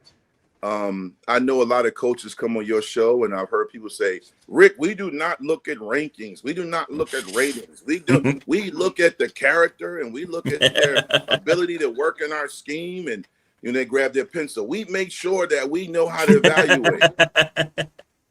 The truth of the matter is, some coaches do, many don't know how to evaluate talent. They just don't.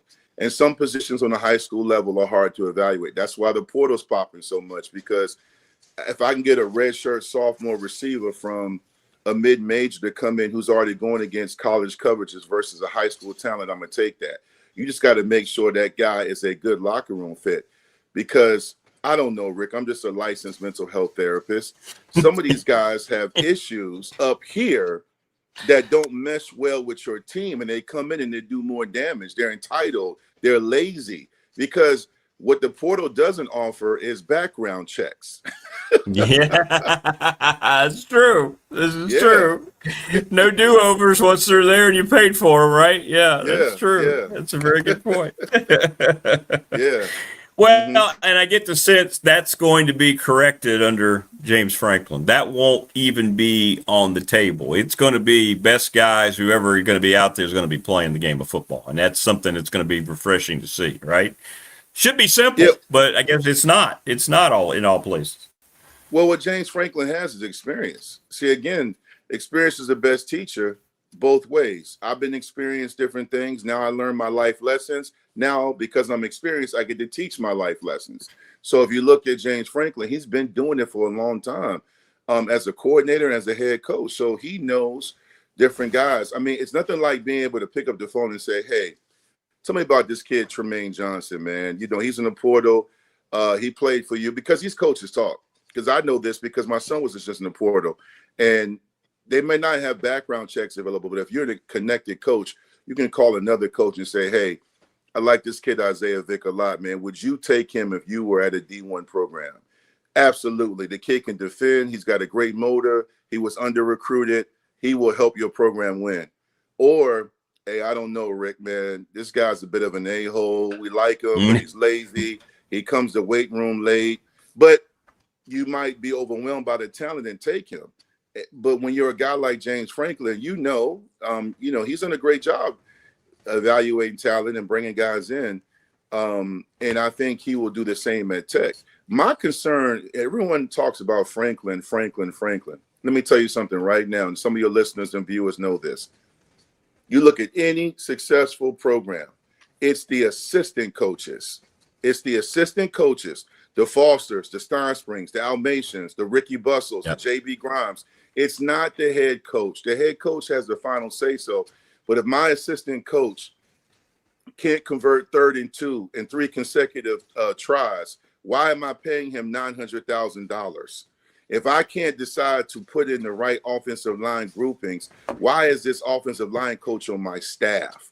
When you talk about Beamer, people thought it was just humility. He wasn't lying when he told you, I am successful because my assistants are immaculate. My assistants make me look good because they know how to get the right personnel groupings on the field, and they also know what the hell they're doing. So the truth of the matter is your assistants have to be able to recruit the right people, evaluation, and then they have to make sure they motivate. Then they have to make sure they coach. And then they have to make sure, my favorite word, they hold the players accountable. So if they're held accountable, they're motivated, and they're paid pretty good, you got a chance to win between 8 and 11 games. But if everybody's getting a piece of the pie and you're bringing in, players that are entitled, that don't know how to, operate within the team concept, you're going to have a S show. And that's what you've been seeing amongst the landscape of college football. And you know what? To be real with you, Chris was right when he said there's no dominant programs. You will not see dominant programs anymore. You will see very good programs, and that, if you're a Tech fan, that's what you want. You just want to get a place at the table where you get in that playoff or you're in contention year after year. That's what you want. That's going to keep a head coach sustain his job if he's able to stay in contention every year. We are not going to see the days of Saban hoarding all the food and making sure you just get some crumbs. That's over with. Yeah, that's over with. We're not going to see that. Well, and Wayne makes a good point. Just ask Clemson about assistant coach importance. They have not at all been the same. At least Dabo has never adjusted to losing his 2 generals, and now you have Oklahoma being led on by one of them who has got them poised to have the best defense. I've heard people look at the Oklahoma saying it's the best defense in the last 15 years in that program, and now we know what Tony Elliott is starting to do at Virginia. I know it's something that Tech fan doesn't like to think about, but Tony Elliott is getting it done now. He's turning that program, turning the corner. So there you go. There's an example there of a national power, right, at one time that has not adjusted to the new way of doing business in college football. And then Dabo he seemed lost without those 2 guys, without Venables and without Tony Elliott. Yeah, and when you talk about Venables, man, imagine, he looked up and Bud Foster was his mentor and idol. So if you think about it, you talk about Bud Foster, just imagine if Bud Foster left Virginia Tech in 2004 or 2005. Which almost happened. Yeah, a couple of times. He put his hat in the head coaching job for the UVA job, UNC, and a few other jobs. Clemson, Clemson. if Virginia Tech had lost Buzz Foster like Clemson lost Venables, I don't know if Virginia Tech has 8 straight seasons of 11, 10-plus wins. I don't know, because Bud Foster for about 4 straight years had the number 1 overall, number 2 overall defenses in the nation. Overall, number 1, number 2 in the nation defense. That's when you had Brandon Flowers and Jason Worlds and the DB and Vince Hall and Vegas Robinson and Cam Chancellor and Macho Harris and Stephon Virgil. You don't just sneeze at those defenses. If he left, I don't know what kind of head coach Bud Foster would have been, but I do know that Virginia Tech would have lost basically an iconic figure who basically was like having a second head coach on your staff. And most importantly, he was a mastermind with the blitzes and the schemes and things like that. And, that's what Franklin's got established. He's got to get guys, he's got to be able to talk about how good Anthony Midget is doing with the secondary. The same way we talked about how great Torian Gray was. We got to get to the point of the assistants becoming just as well known as the head coach, because that's what you see when you talk about these great programs, whether it's Miami or other programs. Their assistants are really good, and that's what you want. You don't want to be in a room where you're looking at your assistants like, does this dude know what he's talking about? Yeah, the coach is going, we're going to have a long talk after this meeting. Hey, listen, if you're watching the game this season and you're watching Tech, or even whatever your team is, UNC or UVA or whatever your team is, even in high school, and you find yourself saying this a lot, why are you running that? What kind of defense is that? It's 3rd and 7. Did you just call a draw play? If you find yourself constantly asking questions, you too are in need of a new assistant staff. You too are in need of some new coaches, because that means you're questioning it. So imagine what the head coach is saying. And that's kind of how it works. Versus if you were like, man, that's a great call, man. What a great call right there, man. Oh my God. I love when they do that play. That's when you know you have a great assistant staff, coaches on your staff, because the plays, the scheme, it permeates throughout the program. And, that's what kind of got lost in the Pry era as well as the Fuente era, is that we focus so much as expected on the head coach. Like you asked me earlier when the segment started about Shane Beamer. Well, Shane Beamer had to fire some assistants during the season because they weren't stepping up. Hey, look, my cousin in Norfolk State in his first year, he fired his entire defensive staff except for like one coach, because they kept blowing leads. They gave up. They were leading 6 or 7 times in the season, and they blew leads. So you gotta hold your coaches accountable, but they got to know what they're doing. That's just the truth of the matter, man. No, I agree. I agree with you 100%. And I keep thinking back. I want to say, what was it, like 2007, 2008? Clemson and Bud Foster became a national story. People were thinking that was going to happen. And then, of course, Dabo was the interim, and then he got the job, full time. And that was close. That was close. Yeah, that was very, very. And before that, like you mentioned, too, Carolina. There were 3 or 4 times that he was. I think he could have been gone, but Tech, it's worked out for Tech, right? Frank Beamer had a handshake agreement to be the head coach, coming back to Blacksburg to tell everybody he'd taken the Carolina job until Jim Weaver said no, you're not doing that. And then same thing with Bud Foster, right? Yeah, they kept him. I was on that team when Beamer almost took that Carolina job. I think I was. It was. Or was it the Green Bay job? I was in 1997, 98. I was on the team when Beamer held a press conference. It was 98 in the Merriman Center, deciding to stay because we didn't know. And I was asking Shane, and Shane was like, "I don't know." I said, "Man, is your dad leaving, bro?" And he was like, "I don't know. I mean, and we were there, But here's the thing: I'm gonna give you a different perspective, Rick, and I'm sure your listeners and viewers will appreciate this. Sometimes, though, some of these assistants need to stay assistants because all assistants are not created to be head coaches.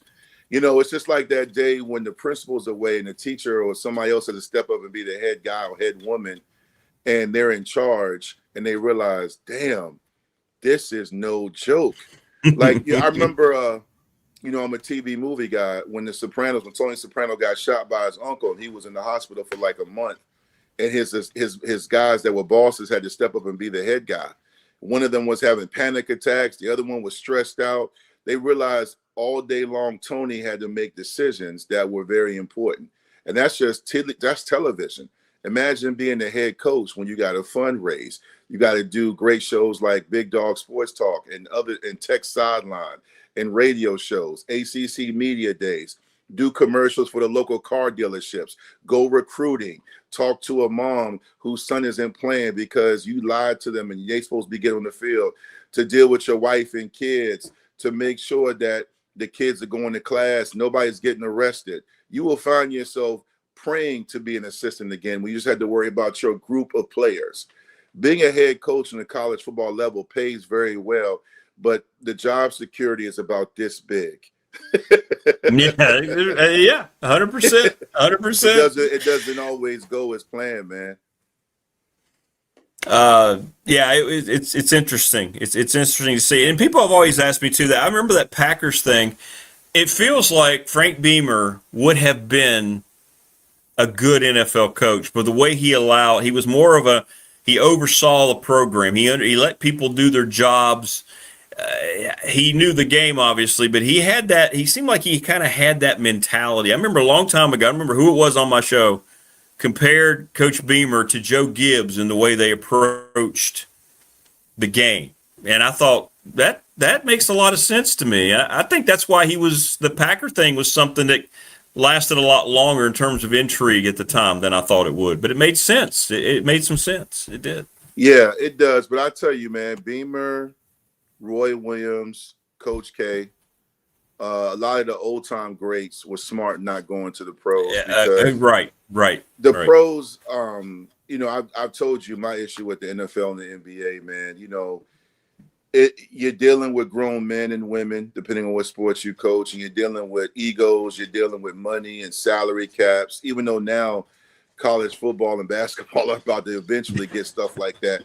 But at the same time, you're dealing with a whole new monster. And I don't know how you relax. I felt like when Beamer was coaching in Blacksburg and coaches like him, Roy Williams when he was at UNC and Jay Wright at Villanova, you become part of the community where your kids go to school there, your wife is comfortable, and you get really comfortable and used to the environment. In the NFL, you can never get comfortable. You are on the proverbial hot seat every year, unless you are Joe Gibbs. I mean, if you think about it, back in the day, the legendary coaches like Bill Parcells, Bill Walsh, Joe Gibbs, even Mike Ditka, they had better job security in the NFL than you do now. Like, you can have really one good year, and then the next, if you go 6 and whatever or 7 and whatever, you're on the hot seat. Yeah. And that's just the way it is. You're just as good as your last win. And fans are relentless because everybody thinks their team in the NFL should go to the Super Bowl. I will always laugh at people on draft day when they spend countless hours the 2 weeks following the draft saying how they won the draft and they should be able to win the division, when you're banking on unproven products where people that have never performed in the NFL, and you're hoping that this guy is going to come in and change your secondary. The draft is very important. Obviously, you see it, but I mean, the Cleveland Browns, I'm sorry, Browns fans, you guys, the Jets, Raiders, and Browns have been rebuilding since I was running through Lane Stadium tunnel. Since I've been running through the tunnel at Lane Stadium in 1998, they have been rebuilding. I mean, think about it. They just been rebuilding. And what are you rebuilding? You're not you're building, because your rebuild is what? Mediocrity, underachieving. And I'm sorry. It's true. No, it's true. I mean, think about how many times the Raiders have said they won the draft, or they like what these coaches and these GMs get on these shows. They get on Dan Patrick. They come on your show, or they whatever. Rick, man, we like what we have. And you know what? And college coaches do it too. Every media day, all those guys get up there in their sports coats and tuxedos and suits, and they lie. They lie. I love what we got. That's why when I heard Franklin say, "Hey, man, we're not really good right now. We got to get Me better." too. I was like, now we're talking. Now we're being honest. Don't lie to me, man. I'm a grown ass man. Don't lie to me. Exactly. And that's what I said. When people were asking me my impression of James Franklin that day we hung out that morning, and we did the thing at the chamber, I was like, all right, I'm sitting there on stage going, all right, that's a good answer. I like that, because he goes, I know y'all want to hear that I'm ready to say we're ready to go out and play. He goes, we're not ready to go out and practice today.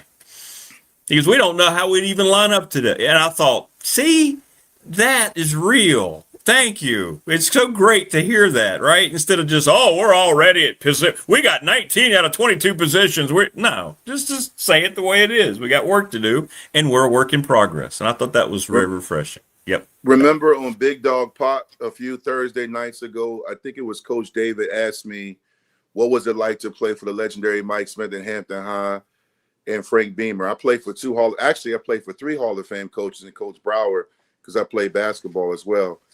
And you know what's funny? Most of my career, we were told we weren't that good.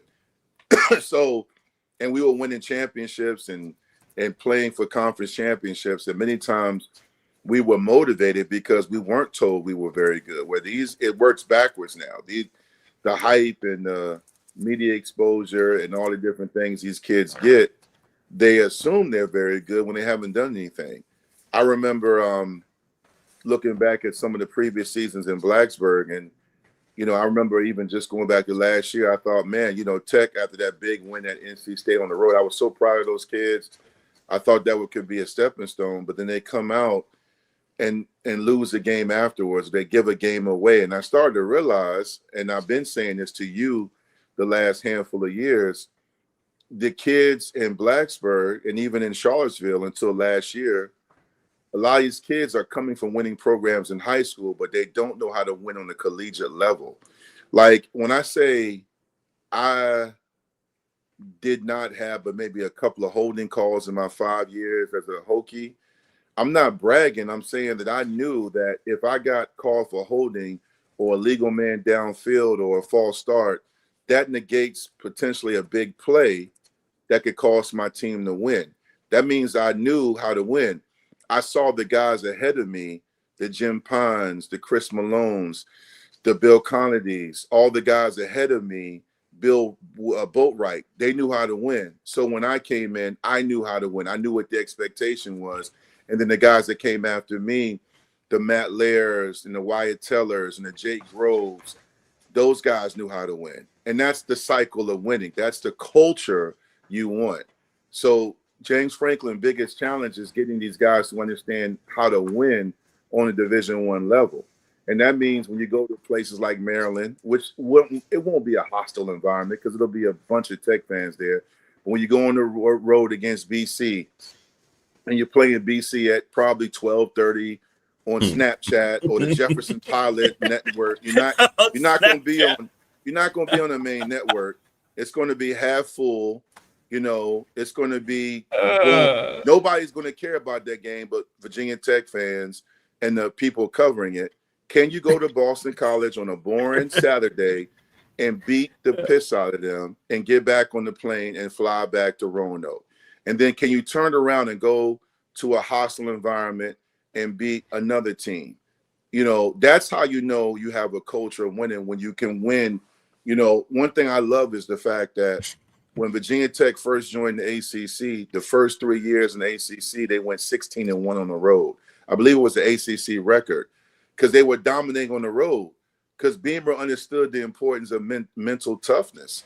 Think about the last 3 years between Pry and the interim coach Monty, all the games they gave away in which they were leading. The Syracuse game at Syracuse, you're up 21 points.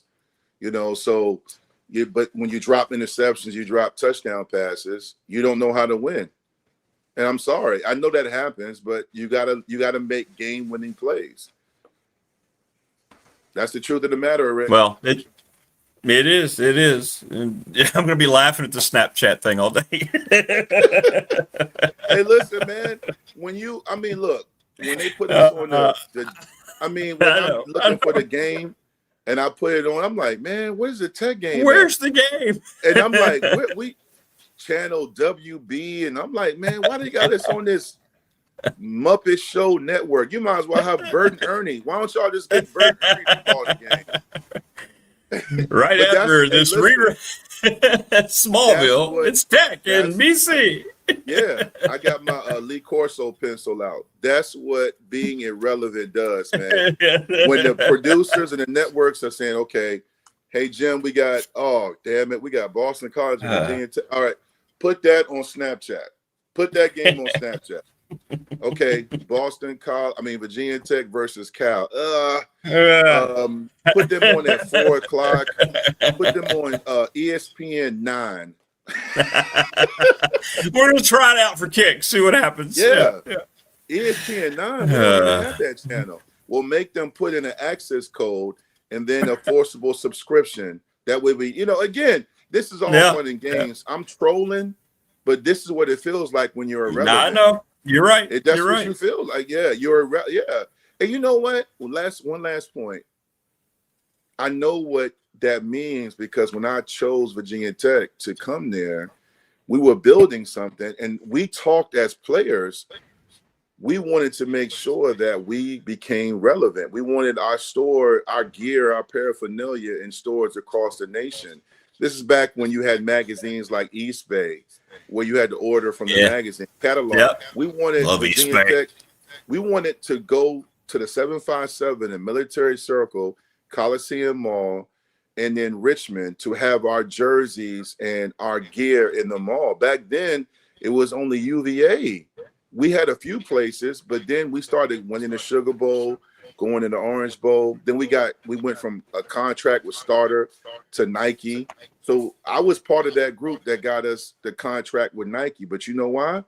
Nike was like, oh, you guys win. It wasn't because of Michael Vick. Michael Vick came after we got the Nike contract. So you could talk about, as much as I'm trolling about playing on Snapchat, the truth of the matter is when you're irrelevant, nobody cares. Nobody, this might hurt some feelings, man, but right now, until Franklin came to Virginia Tech, nobody gave a damn about Virginia Tech football. No. And that should piss people off in that locker room. I know. That should make you mad. I don't care how much your direct deposit is getting hit for. You should want to be relevant. That's the truth of the matter, man. So hopefully they do that this year. I tell you what, they start off 5-0. You're going to be really relevant. You're going to be ranked, and you're going to have people talk. That's what you want. Exactly. Yeah. Well, so anyway, it's going to be a fun. I think the whole ACC is going to be fun. We'll look at it going forward. But I think, I got a couple texts. Yeah, I want Virginia to do well. I want Commonwealth football to mean something again. Sure, why not? Let's have Tech and Dwight played through it. Let's have good programs on both ends. It doesn't have to be one or the other. Yeah, let's all have good program. Why not? Let's let Virginia be something again in college football. Let's go. It's gotten so bad, even though UVA won last year, it's gotten so bad. The streak was cool at first, but I don't even consider UVA our rival. Miami and West Virginia is my rival because I know that we have to beat them. We have to play them. UVA, it got so bad. It was like, okay, UVA, let me find another way to lose the Tech. But I will say this. Right. When I played in that era, when both teams were ranked in the top 20 and top 25, and sometimes even we were top 15 and they were low 20s, the truth of the matter is that game is great for the state and it's great for branding for both programs. Absolutely. Beamer and George Wells always said there was room for both programs to be relevant. And I think I'm not afraid of anybody being good, but I'm not afraid of anybody. I've been a winner. So when you're a winner and you're a champion, I don't care what you do because I'm going to line it up. Let's line it up. As we say, Rick, line it up. You good? Line it up. I'm good. Let's go. Let's go. Let's go. Let me see what you got. You beat me. And I tell you what, there's a mutual respect when both programs are good because then it brings the best out of both of us. Then but I think with UVA being so bad for so many years, for 2 decades, it actually made Virginia Tech lazy because they got complacent. It was okay just to win between 8 and 9 games because fans were like, well, at least we beat the Wahoos. Right, I'm right. like, but we're not capitalizing on this opportunity to win a national championship. You know? Yeah. And that's why I said, and truth be told, prior to last year, I talked to Norm Wood about this. He used to write for the Daily Press. Prior to last year, when UVA beat Tech in Charlottesville, you had programs that were 4-6 or 5-6 battling for a bowl game eligibility. That is embarrassing to the state of Virginia. Your two biggest programs are battling for 6 wins. That is a trash statement. Meanwhile, JMU was like, okay, Fuente, you don't want these guys. I'll take this. I'll take your players. And now JMU, they walking around the state like they the big boys. That's why I was mad at Tech when we didn't keep that game. I know. You should have kept that. And, we need to play them soon, man. And nothing against my JMU folks, man. But if y'all keep jumping on my pages talking this trash, y'all going to make me break out my shoulder. Y'all make me break out my shoulder pads and helmet, bro.